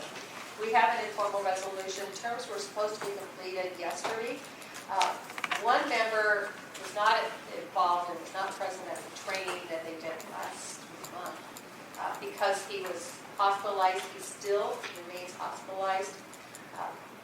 He indicates, though, that he's going to continue to be a council member, and so they're trying to get elbow surgery. And so they're trying to coordinate a way to get that training for him. So I just would ask for continuance of about 30 days to December 16th to allow that one individual to receive this training. Move to approve the proposed motion to continue. Second. Moved by Dan, seconded by Joel. All in favor of the motion to continue being granted, signify by saying aye. Aye. Aye. Any opposed? That brings us to James Smith and the City of Acworth. This is case number 22FC0101. It comes before you as a dismissal order. It was filed on September 20th, alleging a violation of Iowa Code Chapter 22 on September 20th. He alleged that the city refused to give him a copy of, this was his words, city laws and ordinances. He did not provide a copy of his record request or provide any information of what laws or ordinances he was seeking. IPIB sent the complaint to the city on October 3rd. Efforts to contact the city by telephone were unsuccessful. City clerk then called staff on October 14th and indicated she did not receive a copy of the complaint and asked it to be resent. City clerk also asked for more information to be provided as the city has no record of a record request from Mr. Smith. On October 14th, 2022, staff emailed Mr. Smith and requested a copy of his record request. We have not received any response. Without any further information, there's no way to sustain this allegation, and he can always resubmit his record request to the city and provide more detail to them so that they can provide him the record. Just ask them to be dismissed as legally insufficient. Well, given the lack of communication, I doubt if we have Mr. Smith on the phone, but I'll ask. Mr. Smith, are you on the phone with us? Anyone from the City of Acworth? Board questions, comments? Move to accept the proposed dismissal order. Second. Okay. Moved by Dan, seconded by EJ. All in favor, signify by saying aye. Aye. Aye. Any opposed? Aye. Aye. Any opposed? Dismissal order is approved. I would note that the legal counsel, Scott Orr, trying to remember his legal counsel or just the mayor, but he had thought about he might be able to call in, but he had like 10 minutes at 2:30 that he had available, so Well, he may still call in. pass that agenda item. And I didn't note who moved and seconded, I'm sorry. I got it, it's Dan and EJ. Dan and EJ, right. Cross tables. Let's move on to Tom Taylor and the Sibley, I can't pronounce it, Ochean. Thank you. Community School Board for an acceptance order. This is case number 22FC0114. Comes before you as an acceptance order. This complaint was filed on October 18th, alleging that the Sibley Ochean Community School Board violated Iowa Code Chapters 21 and 22 on October 18th. This was referencing an October 17th board meeting. Mr. Taylor alleged that there was a meeting held without sufficient notice of an agenda item, the review of the superintendent's contract. He alleged that during the meeting, some board members stated that more time was needed before voting on the issue. He added that when no motion was immediately made on the issue, the board president stated he would step down as president so he could make a motion. The board was notified of this complaint on October 20th. On October 25th, the board president replied to the complaint and stated the board packet was sent to the board members on October 14th, 2022. The board president included comments about the purpose of the agenda item, the reasons for including the issue that would be on the scope of Iowa Code Chapters 21 and 22. Those comments are not included. He stated that no motion to table the matter was made at the meeting and the agenda item was discussed and approved by the board, 4 in favor, 1 opposed. Another board member emailed us stating she had received the board packet on October 14th, but did not have time to review the packet until Sunday, October 16th. She alleged that the public would not have known about the content of this agenda item because the agenda was vague. Legal counsel for the board provided a copy of the agenda and the meeting minutes for the October 17th, 2022 board meeting. Counsel stated the 2-page agenda was posted online at 3:16 and then immediately printed and taped to the window in the hallway outside the superintendent's office. It was posted in the time to go from the copier to the window, so 3:17 to 3:18 on the window. October 14th was the Friday prior to Monday's board meeting. So they were posted just before close business on the 14th and remained there over the weekend. The agenda included this item. F, consider contract extension. There was no indication whose contract was under consideration for an extension. School district also has a website. Agendas and minutes are posted on the website. The website has additional information about this agenda item. And it said, quick summary abstract. The board of directors and Superintendent Craig have requested extension of the superintendent's contract through September 30th, 2024. This is definitely more descriptive. The minimum requirements for proper posting of the notice and agenda are listed in 21.4, and that's listed there for you. While the use of website to provide information about board meetings is laudable, it is required that adequate notice be posted at least 24 hours in advance of a meeting at a location easily accessible to the public. The agenda items must be described in such a way as to apprise the public of that information. If a board member questioned what the agenda item was, even after reviewing the meeting materials, it is likely that the public was even less informed. No allegations were made concerning any violation of Iowa Code Chapter 22. On its face, this complaint meets requirements for acceptance as to Iowa Code Chapter 21 only, and recommend acceptance. Okay, do we have Mr. Taylor on the phone? Anyone from the community school board? Questions, comments from board members?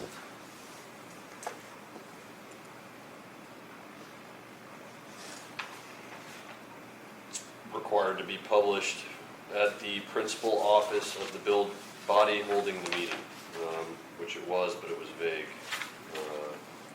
So I think I agree with the proposed acceptance. I don't know if anyone else has any other comments. I'd move to approve the proposed acceptance order. Second. Moved by Dan, seconded by Barry. All in favor signify by saying aye. Aye. Aye. Aye. Aye. Any opposed? The acceptance order is approved. That brings us to Sarah Wells and the Bettendorf Community School District. This is case number 22FC0094, comes before you as a dismissal order. It was filed on September 16th, alleging that the Bettendorf Community School District violated Iowa Code Chapter 22 on June 21st, 2022. Pursuant to, and then there's a footnote here, pursuant to Iowa Code Section 23.7, we can only review complaints that are filed within 60 days of the alleged violation. On its face, the complaint could not be within our jurisdiction. However, Ms. Wells had previously filed formal complaint 22FC0076 on August 9th concerning a record request she filed with the district on July 20th involving the same records. Those records were released on August 10th. It is likely that Ms. Wells is referencing a missing record from the August 10th, 2022 record release. So in that case, I decided that it was within the 60 days. A copy, according to Ms. Wells, the missing record was a copy of a salary addendum from June 29th, 2021. She included a copy of an email dated September 16th, 2022, requesting the document before the end of the day. On September 19th, the district representative sent an email to Ms. Wells, copying us, saying that the record was not included in the previous release of records because it was a confidential document pursuant to Iowa Code Section 22.7/65. A copy of this complaint was provided to the district on September 30th. Legal counsel responded to the complaint on October 12th. In response to this complaint, legal counsel provided an outline of significant events concerning the salary increase given to the district superintendent in 2021. And you can see, you can reference Exhibit 1 for that response that has the timeline. Legal counsel included 7 attachments, including copies of all relevant emails, addendums, agreements, and board meeting agendas and minutes. The document in question, according to Ms. Wells, was an email between the school board president and the district superintendent noting the salary increase approved by the school board on May 17th, 2021 at a school board meeting. According to district legal counsel, the document was never provided to the school board, the governmental body authorized to approve the superintendent's contract. Instead, the document was later incorporated into an addendum that was presented to the school board and presented and approved by the school board at its July 27th, 2021 meeting. A copy of this addendum was provided to Ms. Wells as a public record. She claimed the email was provided to the district finance officer, who then used the figure listing for issuing salary payments to the superintendent. However, the district had already approved the salary in May 2021, so the payment increase was already authorized by the school board. District legal counsel stated that the withheld document only included one paragraph, whereas the final document provided to the school board and the public was 4 paragraphs and contained additional salary and benefit terms, including the salary previously approved by the school board. That strengthens the assertion that the original email was tentative and met the requirements of Iowa Code Section 22.765. That code section is set forth for you, and it was. And then we have interpreted this subsection numerous times in formal complaints and advisory opinions. The most recent advisory opinion was issued in December 2020, which is 20AO0006. Pertinent language in that advisory opinion provides an analysis to use to determine if the exclusion applies. The criteria for determining whether it falls within 22.7 sub 65 is whether the document is tentative, preliminary, draft, speculative, or research material. 2, the document exists in a form prior to the completion of its intended purpose. 3, the document exists in a form prior to the form that is ultimately submitted for use or used in the action formulation, recommendation, adoption, or execution of any official policy or action by a public official with authority to make such decisions. And 4, the document must not have been submitted to or used by a public official authorized to adopt or execute official policy. Again, applying the criteria, the document must truly be a draft that is not in its final form to be submitted to a public official who has authority to make those decisions. Based upon the information provided by both parties, the document in question does qualify as a draft document. It was definitely a preliminary document. It existed in a form prior to its final purpose. And it was submitted for use in developing the final document and had not yet been submitted to the group authorized to adopt the final addendum, which is the full school board. For those reasons, I recommend it be dismissed as legally insufficient. Okay, I believe we have Sarah Wells. Sarah Wells, are you with us on the phone? I sure am. You would care to speak to the board? Absolutely. You have. So, wow, they're going to great lengths to keep this contract in the dark. Good evening or good afternoon, everyone. Sarah Wells, I appreciate you all sticking with on this long meeting to hear my violation. I've been with the district 27 years and have been very involved with many of the board's actions and going on throughout these years, and still pay close attention just because of the success of this district remains at the core of my focus. First and foremost, for clarification purposes on the dismissal order, I see that Margaret Johnson states that the document I am referencing in my complaint is an email between the district school board president and the district superintendent, which is not true.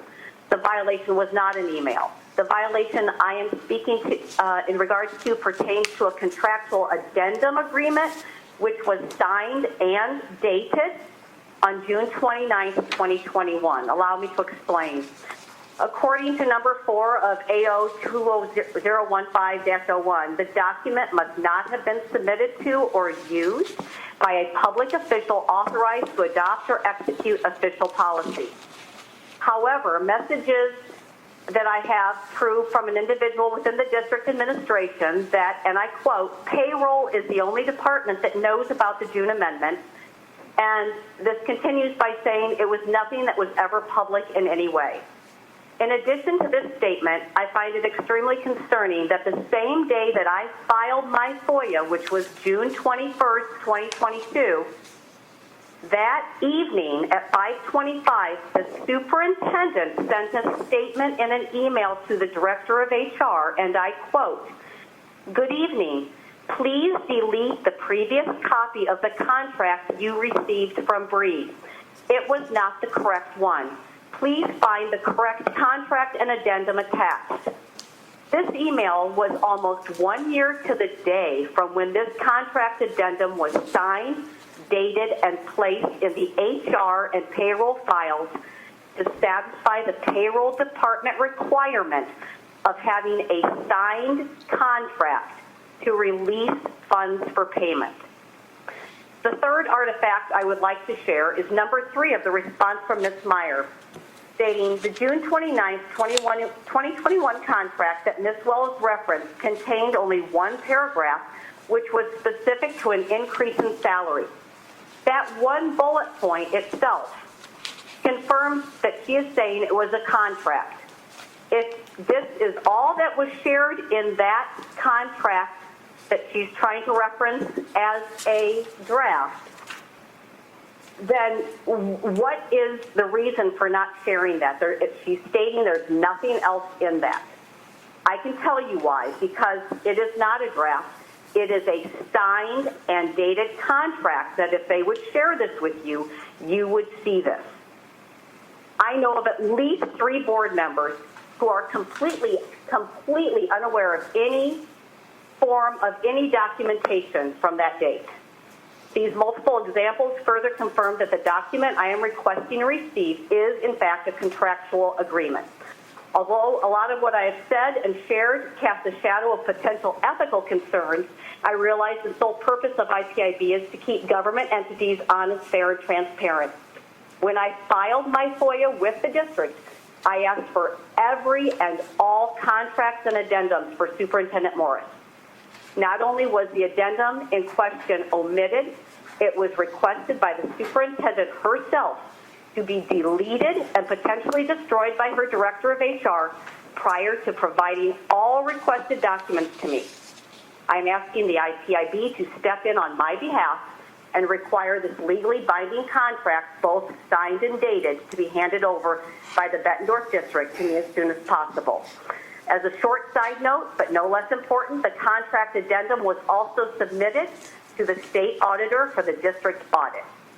I can state with great certainty that this addendum was signed and dated by the board president and superintendent to satisfy a request by payroll to have a signed contract in place to release the funds. I'm not referencing the May 17th meeting. I'm referencing the June 29th contract. A little extra side note, just as of this noon today, I'd also asked for more backup for payroll stubs of gross pay from June, July, and August of 2021 for the superintendent. I requested this on October 14th and again on November 8th, and as of noon today has still not received that information. So this seems to be a pattern of behavior for the district that they do not want to release certain pieces of information. I would request that you ask for the Bettendorf District to give me a copy, and you a copy, of the June 29th, 2021 Superintendent Contract Addendum. I understand that there were additions to it on July 27th, where she seemed to have wanted to add more to her vacation pay and such, but that does not take away anything with the June 29th. That does not mean that that was not a contract in and of itself. Thank you. Thank you, Ms. Wells. Do we have somebody here for the school district who'd like to respond? Wendy Meyer? We do, thank you. Yes, thank you. This is Wendy Meyer, and I'm counsel for the Bettendorf Community School District. I will not respond to the additional allegations that Ms. Wells has made today, but we'll stick with the complaint. I do want to note that in relation to all of these documents that she has or has referenced, I have not seen them. The emails from various members of staff, communications from board members, I'm not aware of them. I just want to note that they're not in my possession. As Ms. Wells noted, she made a public documents request for the superintendent's contracts and addendums, and all of those public documents that are responsive to that request were provided and have been provided. The one document she claims is missing was a paragraph that was in relation to a salary increase that the board had approved. That paragraph was preliminary. It was a draft document which was added to the final contract addendum. It is paragraph 1 of that final addendum, and that final addendum was provided to Wells. I would ask that this board approve the dismissal order from Executive Director Johnson, and I'm happy to answer any questions the board may have. Thank you. The only thing I might note would be that it's my understanding that the state auditor has the ability to get documents that are not public documents, and so something that the state auditor has would not necessarily make a document a public document. Questions, comments? I'm going to intervene. Can I make one statement? I'm not stating that what they can access. It was submitted as part of the audit for the proof of to satisfy the payment. And I understand that they're trying to reference, which has never happened before. They never throw the superintendent's contract in on approval with the rest of the administration. You can go back and look at the board minutes. That doesn't happen that way. Thank you, But Ms. they're Wells. using that this time. Board comments, questions? Yeah, question for Margaret. So the June 29th document with the one paragraph, according to Ms. Wells, Ms. Meyer's letter, noted a salary increase to a certain amount of dollars. What are we fighting about here? What's the significance of that? I mean, I have no answer for that. oh. Is there a claim that that was the final contract or something? That the No. addendum with the 4 items isn't the formal? Okay, well, okay. Well, I I'm wish somebody asking would. for the contract. I wish somebody would tell They're me. denying Ms. there's a Wells, contract. the board is discussing this. Please refrain from interrupting.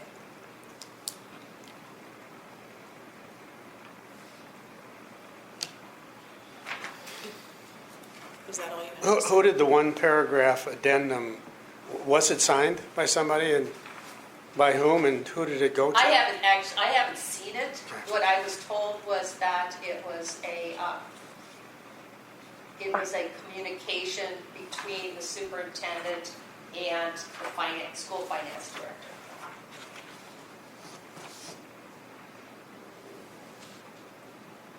All right, well, can Ms. Meyer clarify that? I mean, what was this June 29th document?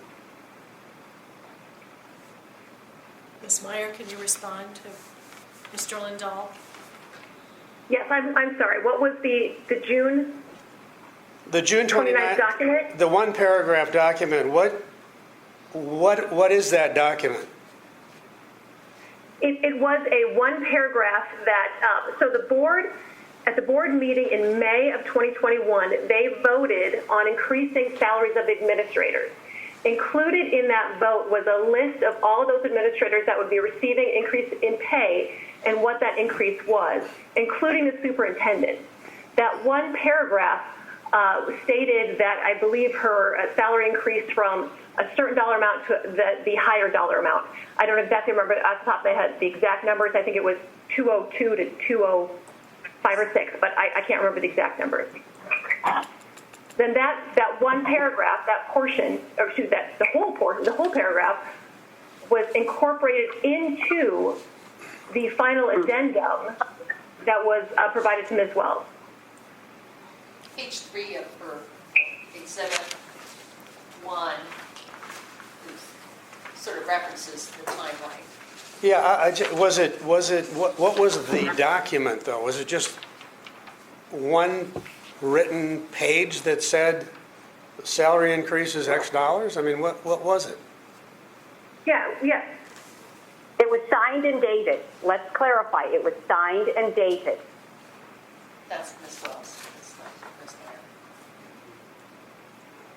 Meyer. Ask Ms. Meyer or ask the district if it was signed and dated. Ms. Meyer, can you respond to Mr. Lindahl's question? Yes, the paragraph was signed and dated. And when do you sign and date a draft? I know, can't seem to have it.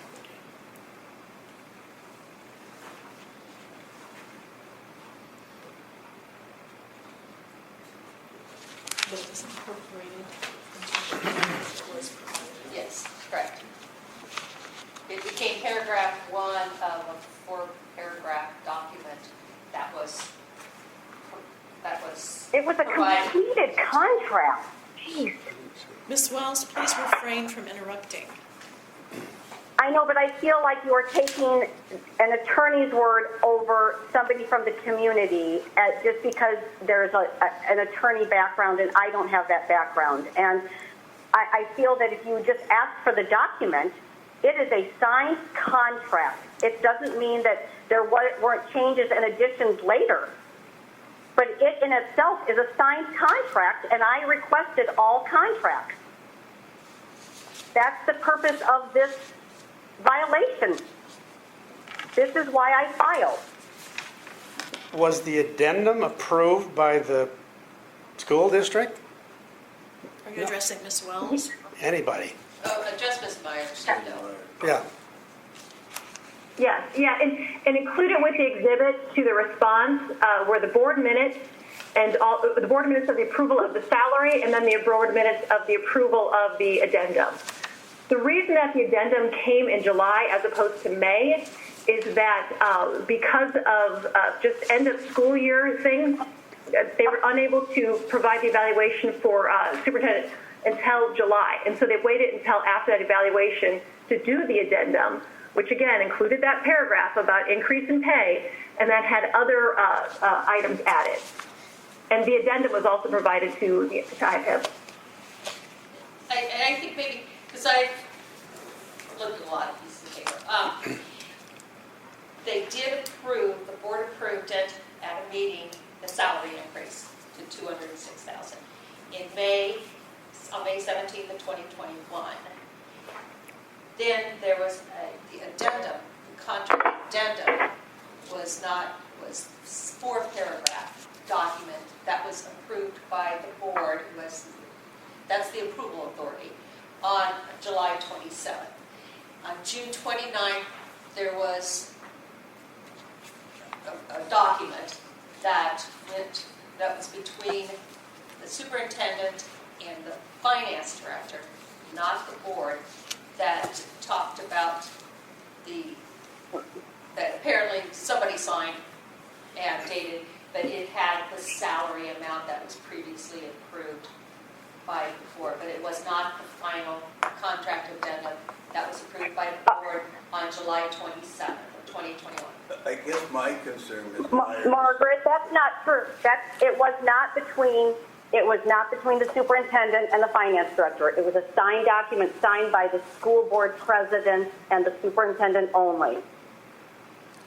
I guess, Ms. Myers, if I can ask, my concern as a board member is if there's information in that addendum, if there's something in the addendum more than the salary, then it implies to me, as I hear you, the agreement that whatever existed before was altered. And I guess that makes it to me, whether you call it a contract or something else, it seems like to me that ought to be open to the public or available. Now, what have I missed here? Well, it wasn't altered. So the addendum to the contract was approved at that July meeting. That was the addendum that was in effect. My understanding of the argument has been that Ms. Wells believes there's something going on in relation to the superintendent's salary and pay for the 21-22 school year. What we've tried to make clear is that the board approved the increase in May of 2021 to be effective July 1st of 2021, which would be the beginning of the school year. However, because they were unable to do the evaluation until July, they didn't approve the entire addendum to her existing contract until that July date. So the only addendum that's in effect for that 21-22 school year was the addendum that we provided Ms. Wells. I completely disagree. I completely disagree. They did have an Ms. evaluation Wells, in May. please refrain from speaking. And that they had an evaluation. Let me speak. You got to speak. They had an evaluation in May. Ms. Wells, you're interrupting board discussion. You were discussing with her. Okay. Let me,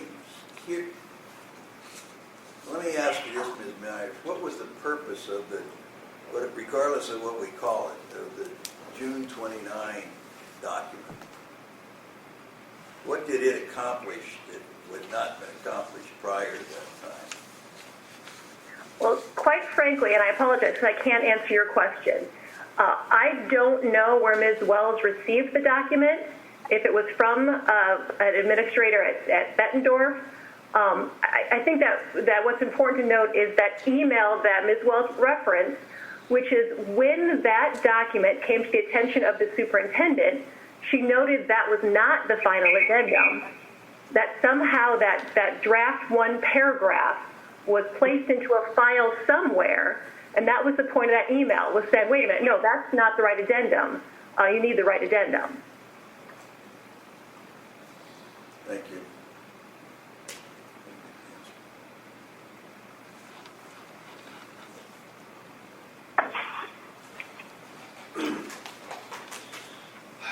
Other questions from board members?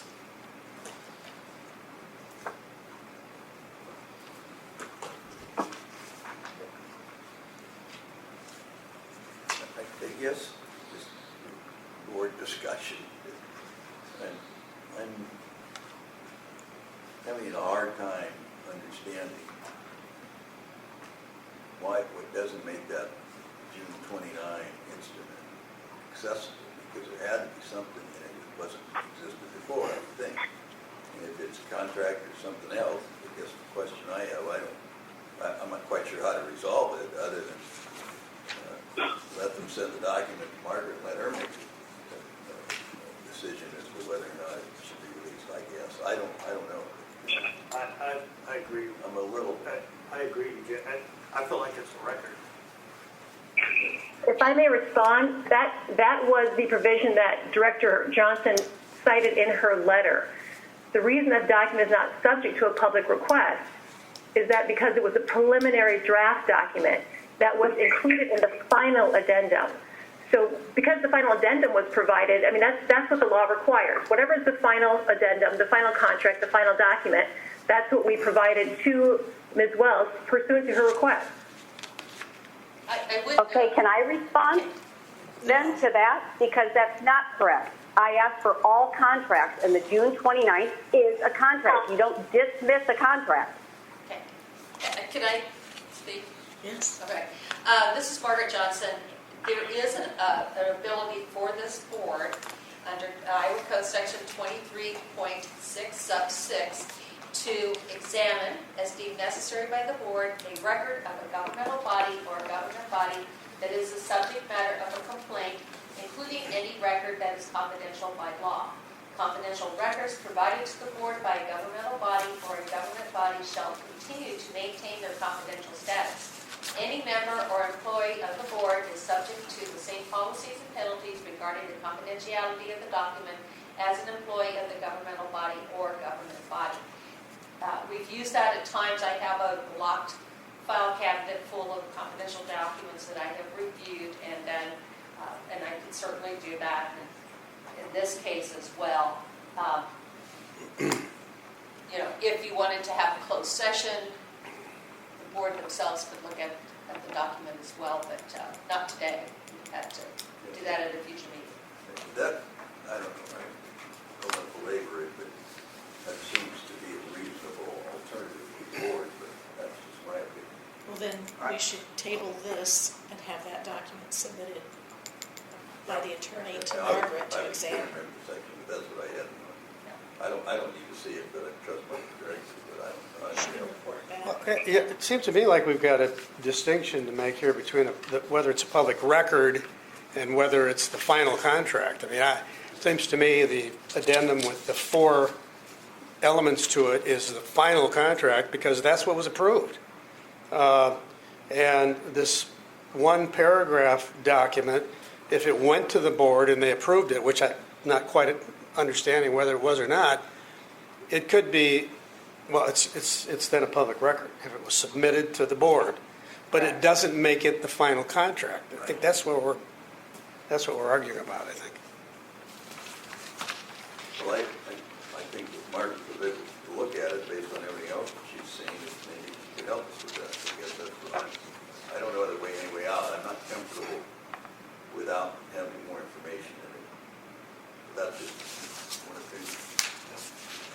If it was submitted to the board, that's not a draft anymore.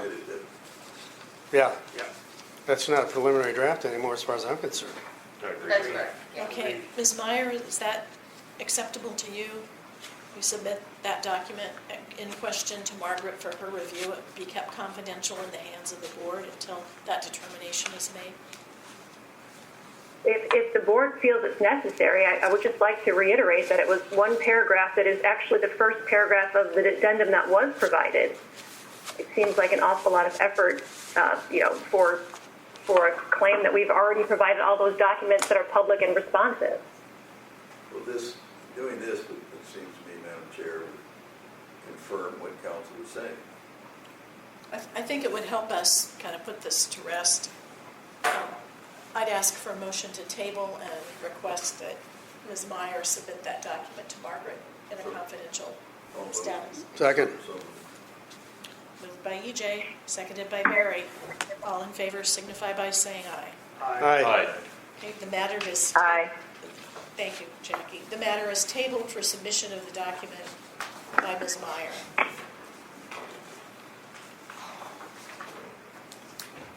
Well, that was unpleasant.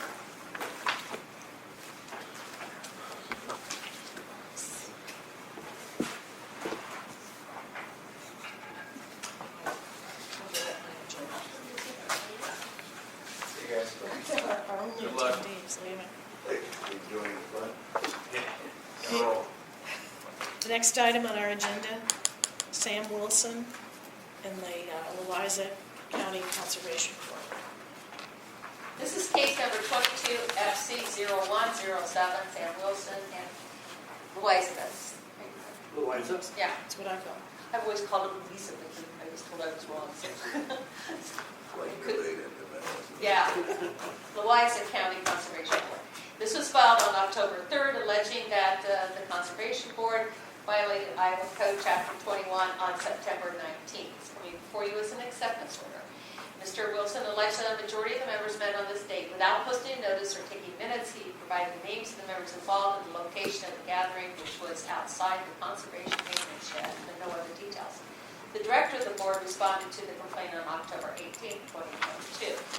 Director actually thought someone else responded to the complaint, and when asked on October 14th about the status of the response, she immediately forwarded the board response. She indicated that she, as director of the board, met with a potential vendor to discuss a bid for a board project on September 19th. They met at the site of a building they wanted to move to the site of the board maintenance shop. As she traveled to this site, the director contacted a board member to unlock the building to be moved. This board member arrived and brought a second board member with him. After reviewing the building, the director, vendor, and 2 board members then traveled to the board shop site about a quarter-mile away. The shop site is within eyesight of the county secondary roads department. Another board member works for secondary roads. While 2 board members were at the shop site, this board member saw the group from the window and came over to see what was going on. The board director stated this was not intended to be a meeting. No action or discussions were made by the 3 board members. That it is comprised of 5 board members. 3 would be a majority. The board actually addressed the gathering on October 3rd and warned that although it was unintentional, he violated open meetings laws. The actual discussion and vote of the bid to move the building to the board property occurred on October 10th at a properly noticed open meeting. And then there's a definition of the meeting listed there for you. While reviewing the board minutes, it appears that the minutes approved by the board do not meet the requirements of Iowa Code Section 21.3. So while investigating this allegation, it was apparent that the minutes were inadequate. The minutes list the names of the board members making and seconding motions, but do not indicate the vote of each member present. And by accepting this and providing training, we can resolve more than just the initial matter that was brought to our attention and recommending it be accepted. Okay, is Mr. Wilson on the phone? Sam Wilson here. I'm on the phone. Okay, you have 5 minutes if you'd like to address the board. Okay. Yes. The complaint there is written as what is that is 100% accuracy of what had happened. What spurred this was some employees of the secondary roads had contacted me and said, hey, is there an agenda or anything, is there a meeting about this? And I very quickly checked, and I was like, no, there is not a posted meeting. And they said, well, we just, this was within minutes of happening. They said, yeah, there was, they rattled off the names of the board members who were there and, stated, they said they would like to see something done about that. And I said, well, I can help and pursue, filing the complaint, because they decide, they did not feel, being secondary roads employees, that it was, that they were probably, could, get some retribution from the supervisor who is also on the conservation board, or the other secondary road employee who is also on the conservation board. They just said, hey, could you help us on behalf and file this? So that's kind of really all the comments I got. Do you guys have any questions for me? Questions for Mr. Wilson?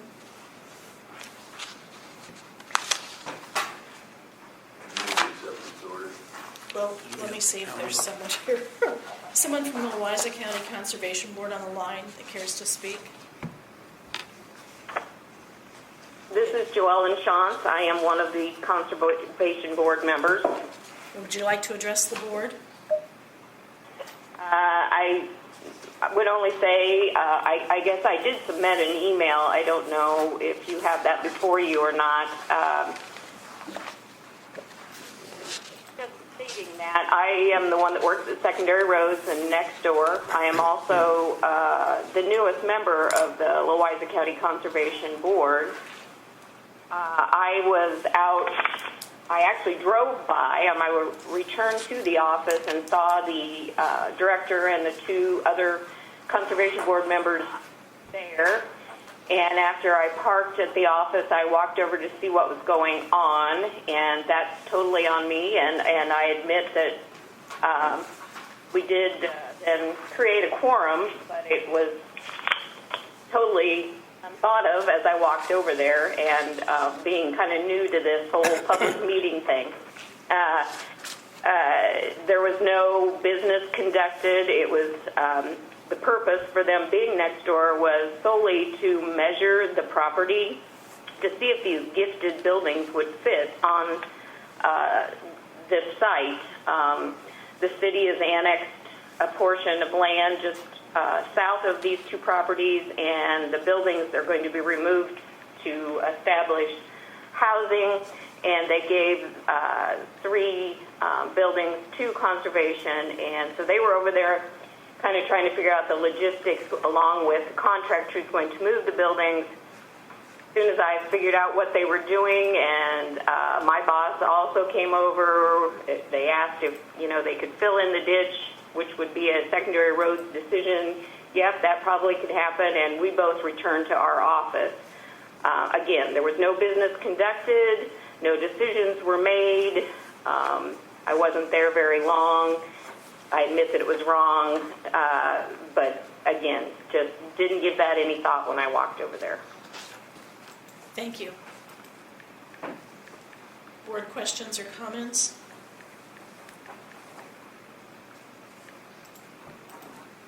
Sounds like a law school exam question, doesn't it?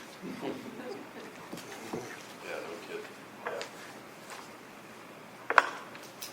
Move to approve the proposed acceptance order. Second. Moved by Dan, seconded by EJ. All in favor of approval of the acceptance order signify by saying aye. Aye. Aye. Aye. Any opposed? Thanks to you both for your time. Thank you. That brings us to Luke Winkleman and the Calhoun County Board of Supervisors. This is case number 22FC0106, comes before you as a dismissal order. It was filed on September 28th, alleging a violation of chapters 21 and 22 on September 8th. Mr. Winkleman alleged that the board held a public meeting on April 12th without notice of minutes. He alleged that on that date, as well as on March 22nd, March 29th, and July 19th, the board passed resolutions without the action notice on the agenda. He also alleged that on September 8th, an improper closed session was held under Iowa Code Section 21.5, sub 1, sub I, without a request by the person involved in the closed session. Mr. Winkleman alleged that on September 20th, the board kept inaccurate meeting minutes by not showing the action taken on the tuition proposal. Iowa Code Section 23.7 requires that complaints filed with IPAB allege violations that occurred no more than 60 days prior to the filing of the complaint.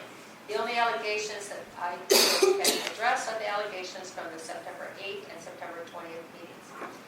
I have staff notify the board on October 4th and 5th that this complaint had been filed. On October 7th, the Falcon County Attorney acknowledged receipt of the complaint and raised questions about the allegations.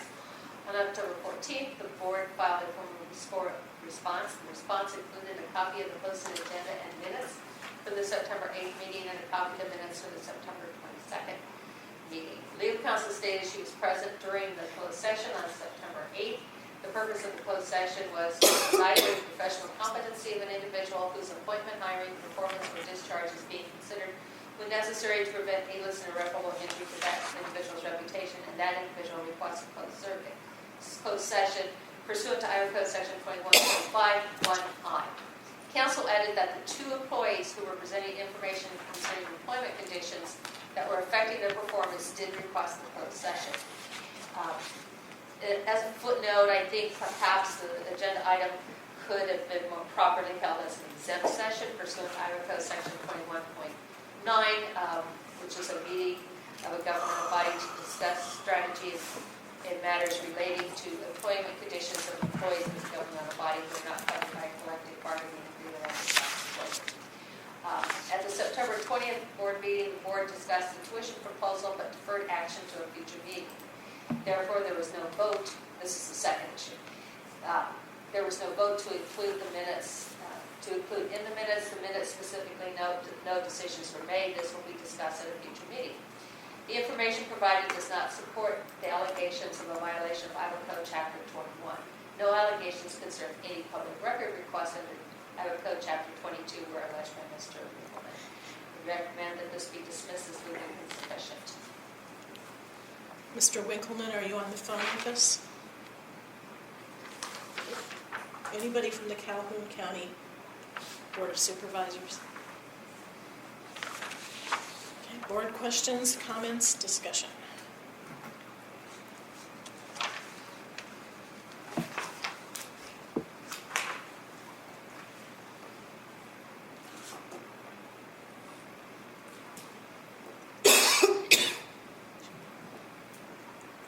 I move to accept the dismissal order.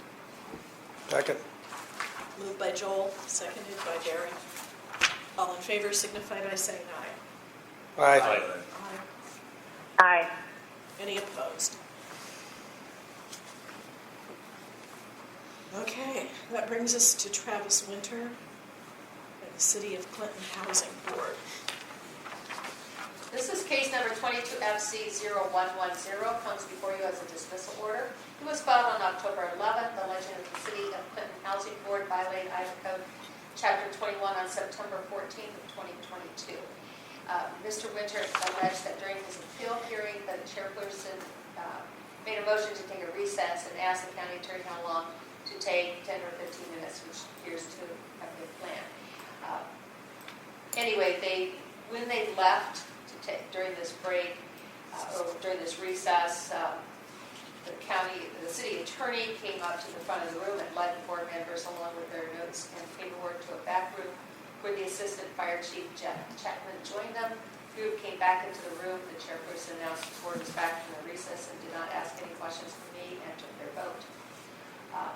On October 12th, legal counsel for the board responded informally to the complaint by email saying, I will get together a formal response, but the essential facts are as follows. There was no recording attorney, I and I alone desire to speak to the board without thinking about the 21.51C requirements. They met with me at my request and likely trusted I knew what I was doing. I think there's no question I committed a violation and should accept responsibility. Formal response was provided by the same legal counsel on October 14th. This response included an affidavit from the attorney, which is attached as Exhibit 1, and a copy of the appeal decision issued on September 15th, 2022. The affidavit outlines the events that occurred. Legal counsel accepts full responsibility for the violation. Immediately after realizing the inappropriateness of his action, he notified Mr. Winter's legal counsel, and legal counsel contacted us on September 27th, 2022 to report his violation and copied Mr. Winter's attorney on that email. So that was roughly 2 weeks before the complaint was filed. In its affidavit, legal counsel also explained that all he did was provide legal advice to the board after the presentation by Mr. Winter. He added that the appropriate way to do this would have been to provide a written confidential memorandum to the board pursuant to Iowa Code Section 22.74, or to hold a closed session following proper notice and procedures pursuant to Iowa Code Section 21.51C. There's no dispute that the discussion by legal counsel should have been held in open session or in either a closed session or with a confidential written opinion. Counsel has agreed to arrange a training for the board. He stated, Mr. Winter stated in his complaint he's seeking district court review of this matter and requested that we order attorney fees for his district court action. The district court can order payment of attorney fees if appropriate in that action. We do not have jurisdiction over whether attorney fees are awarded in district court. The question in this complaint is whether a governmental body is responsible for a violation created by its legal counsel. All the information provided by legal counsel to the board during the recess has been provided to Mr. Winter and his legal counsel. Whether the board's decision was legally accurate is a matter for the district court to determine. It would appear that the error by the board was unintentional and resulted from its reliance on the guidance of legal counsel. Nothing indicates that the board's decision was based upon any evidence not presented in open session or would have been different had the attorney's advice not been presented in open session by confidential communication or in closed session. My recommendation is to dismiss this harmless error. Okay. Is Mr. Winter on the phone? Patrick O'Connell, the counsel for the City of Clinton Housing Board, is he on the phone? Board questions? Comments? People were certainly contrite. Yes, they were. So Mr. Winter stated in his complaint that he's seeking district court review of this matter. What's the matter that he's? His hearing. Oh, The hearing that was okay. held that day. Not the public records No. issue. Okay. Thank you. At least that's my understanding, and I communicated back to him. Because he wanted us to reinstate it. So when they took the recess and they went to the back room, No, they started to head out, and then the attorney said, hey, come on in here, I need to talk to you. the assistant fire chief was also a part of that? He was part of the appeal on But the that wasn't- employment issue. Yeah, so that wasn't a closed session? It wasn't? Well, it wasn't on the agenda. as a It was closed on, session. it was a recess. It was a Yeah. spontaneous- So it was a closed session in that it wasn't held before the public, but it wasn't a closed session as defined by Iowa code. I'd call it a spontaneous session that people realized was a mistake. As a former elected official, would always follow the advice of counsel, sometimes willingly. Yeah. I would move it because I think anybody who follows advice of counsel should be, whatever the counsel says. Yeah. Which, if it went to a contested case status, that would be a affirmative defense. Yeah, that's what I would. Second. Okay, moved by EJ, seconded by Barry. All in favor of the dismissal order signify by saying aye. All right. Aye. Jackie? Sorry, aye. The dismissal, any opposed? The dismissal order is approved. Mercifully, that brings us to the last item on our action agenda. This has been kind of a long agenda here. Kate Zimmerman in the Ringgold County. Yes, this is case number 22FC0086. It comes before you as a dismissal order. This is a redo from an order that was tabled in October because of the ministerial language. So the county attorney did describe the attendance as ministerial. However, as the board determined at our last meeting, this is on page 2, before determining whether a gathering is ministerial, it must first be determined whether the supervisors engaged in deliberation or action upon any matter within the scope of their policymaking duties. As noticed by council, 2 supervisors attended the city council meeting to gather information. They did not have the authority to deliberate and did not take action on an issue before the city council. It would have been better practice for the county to post a notice that the supervisors were attending the city council meetings for informational purposes to even avoid the suggestion of an improper meeting in the filing of a complaint. Therefore, there were no allegations of any violation of Iowa Code Chapter 22, and one of the other allegations was Chapter 21 does not require the county auditor to attend meetings of the county board of supervisors. Formal complaint 22 FC0086 is dismissed as legal insufficient. So basically, it's the same, only I just took out The ministerial. the ministerial. I'm comfortable with the rewrite. Thank you. Do we have Kate Zimmerman on the phone or anybody for Ringgold County? Nobody had any questions. Maybe we all want to share, make this. She want to step down and take over the chair. No, it doesn't seem necessary.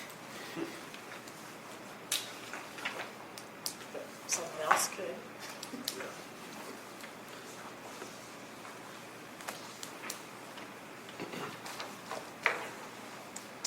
Do we have a motion? Move to approve the proposed dismissal order.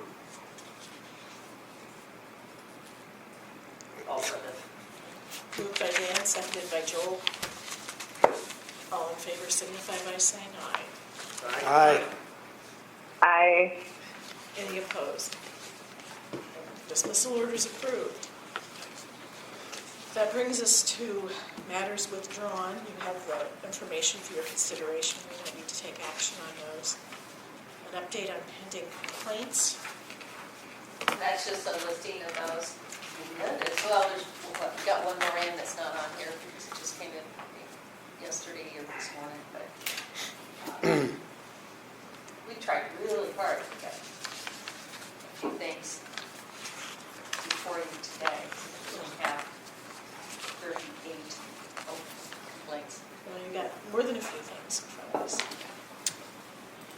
Does that bring us to committee reports? Communications? Nothing. Nothing? Well, we're just zooming along here at the end, aren't we? Oh, no, yeah.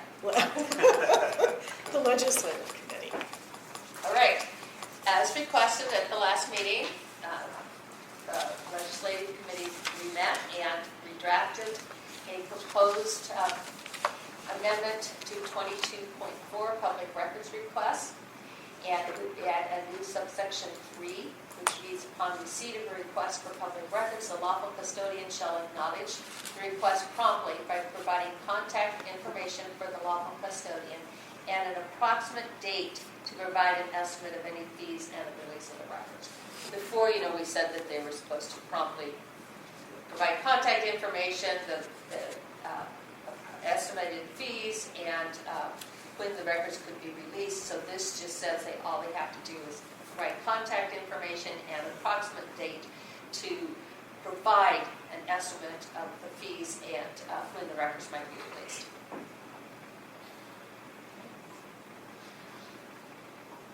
Seems pretty good to me. Seems like a good change. That's what they typically complain about, They made the request and didn't hear from anybody for a month or 2 months. So, yeah.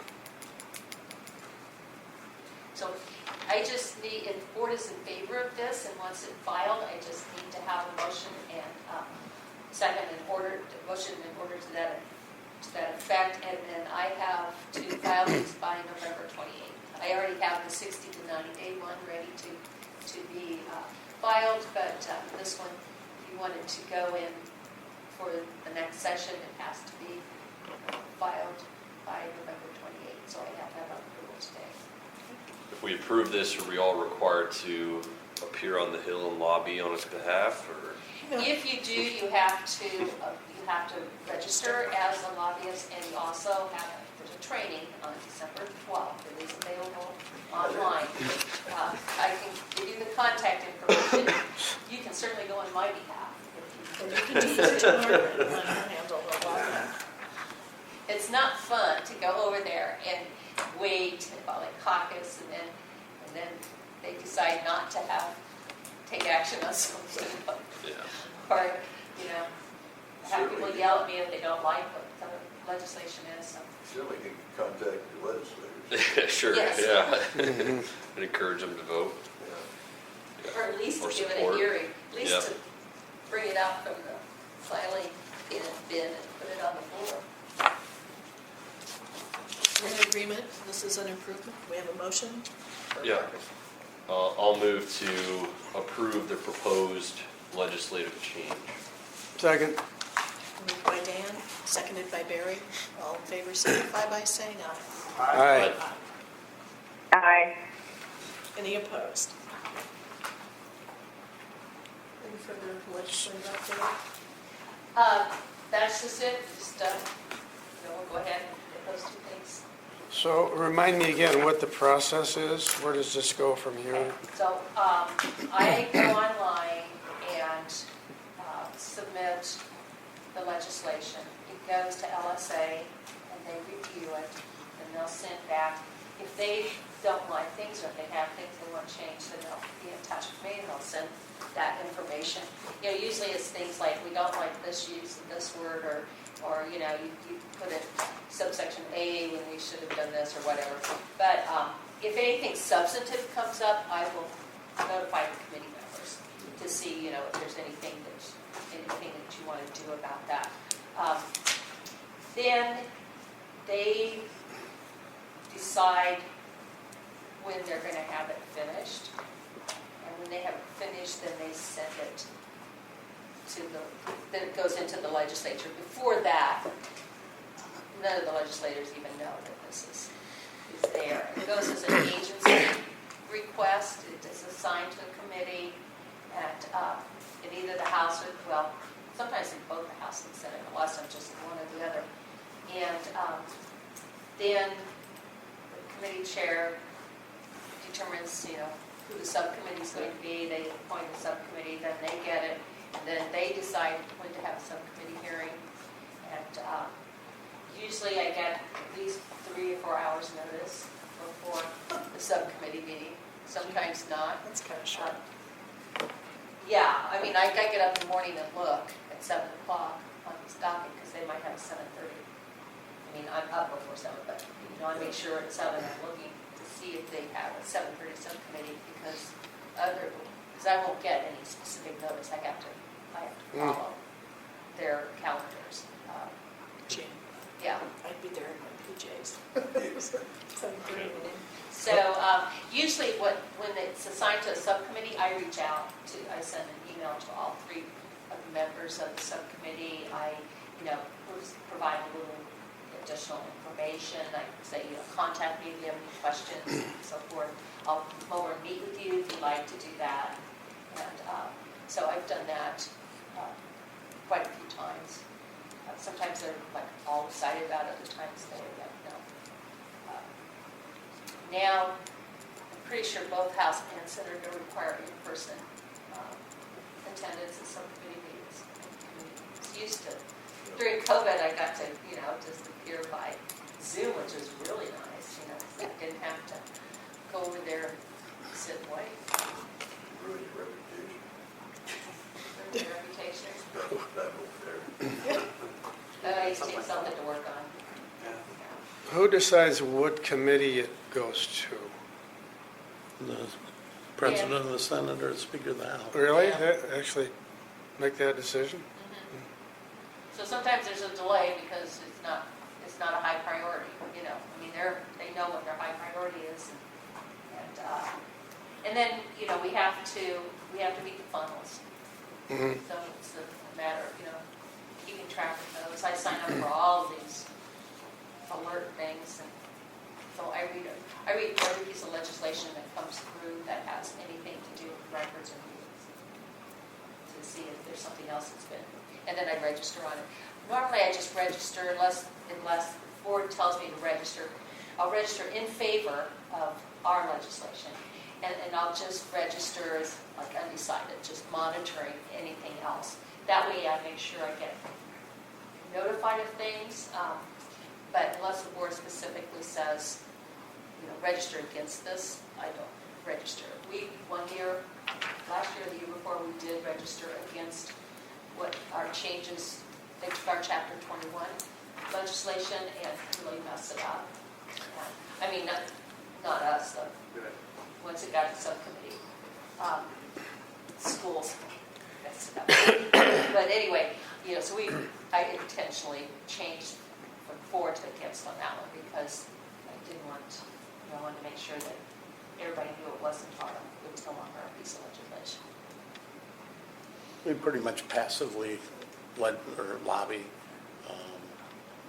you know, unless it's our own bill, to really advocate and go after Yeah. things. Yeah, Otherwise we're just, you know, I mean, if I have questions then, you know, if I see something that comes up and I have questions, then I'll contact the subcommittee chair. Or maybe I'll go to the subcommittee meeting and ask my questions, just to see. I would be interested in that December 12th trip. Okay. I am registered. Who you are? I think it's December 12th. I've got it on my calendar. That's fine. They have about 6 different times that they did it, but then you also, they also just post it online too. So, Okay. in case you don't want to spend 2 hours of your life. Yeah, I mean, I feel strongly about our amendment here, so you could use your support. Yeah, if anybody you know that you could reach out to and say, hey, you know, Yeah. keep an eye out for this, or, you know, No, I'd I be have happy to talk to you about I have a this. steady stream coming through my office, so. Oh, okay. Yeah, I'm sure you do, yeah. Yeah. And I think this year, if, when we have our budget hearing, which is before the subcommittee, probably in February, it might be nice to have 2 or 3 board members attend that with us, to increase the visibility of this board.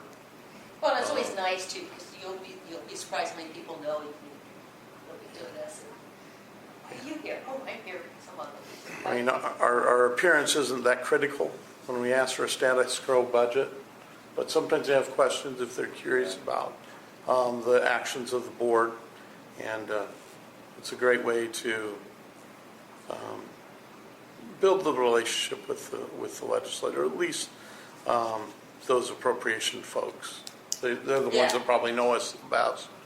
Yeah, and that's one thing we've historically done. We've invited the chairs, co-chairs over, you know, come on over, see our office space, you know, stay and talk. Love to, you know, making cookies and. Keith and I went over one day. Of course, Keith knew everybody in the legislature, but I think it makes a difference. I agree. It's helpful if you have time. And those of us that are close, it's about a 15-minute deal. I mean, you know, but those of us that are close should try to make an effort. Well, and if you want to do that, then just let me know, and you can park here, and we'll go over in the tunnels, and because I have a badge, I can get in through the tunnels, so I can, you know, it's probably best if you go with me anyway, if you're going over for something that we're doing, but it's easier than trying to find a place to park and then walking through the snow and ice. Get over there and go through security and stuff. Let us know. Yeah.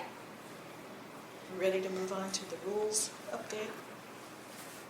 No, it was in yesterday's, our rules were in yesterday's rule booklet as final, and they will be effective December 21st. And I submitted my report to them on, that we have completed our 5-year review of records. So, even though our 5 years wasn't until next year, that let's just get it, we'll just get on the same schedule as everybody else in the world. And with me being gone, that would be easier for that new person, if they're still around in 5 years. Okay, office status reports, contacts and activity. Margaret? You know, it seemed like it was a whole lot busier than the shows. It's just been slammed, but we're at 30 ahead of 2021. It's a little hard with the others that are their fiscal year instead of calendar year, but we still have almost as many as we had total for the last 3 years. As of today. I would say the formal complaints are up, but some of that can be reflected upon Mr. Merritt's eagerness to file complaints. He's a one-man So- wonder, isn't he? Well, we used No, to but have I'm just saying that another person probably is why the formal complaints are skewed a little.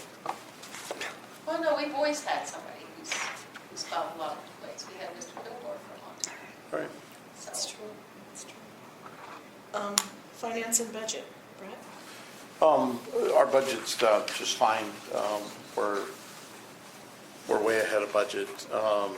And with the vacancy in the position, that'll allow us to, you'll get through a transition with Margaret, know if there's any extra costs.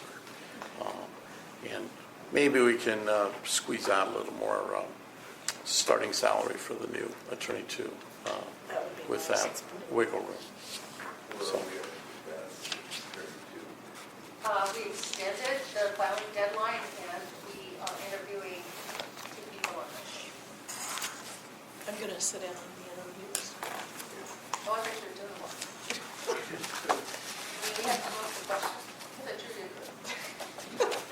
I may have some, but no. We have stop questions. That's what they asked us. We stop questions. Presentations and training. Yeah, I did one on November 9th, and the next big one we have coming up is ISAC's new officer training, which is always a really good opportunity to be out and just talk to all the new county officers that come to us. So there's usually, 500-600 people there. Next board meeting, December 15th. Is there anybody need to have a committee meeting before the next meeting? We may have, if there's some need for searching maybe. Oh, okay, just But I let don't me think know. otherwise. Do we have a motion to adjourn? So moved. Second. By Dan, seconded by Eric. I was going to object to it, I'm sorry, there's nothing on the agenda, you cannot go any longer. I have 3:39. Okay. You haven't had Let's a just vote. vote on it to be, all in favor of adjourning, signify by saying aye. Aye. Aye. Any opposed to adjourning? Thanks, Jackie. I think we lost her. Yeah. Thanks, everybody. Thanks. Who graced us with this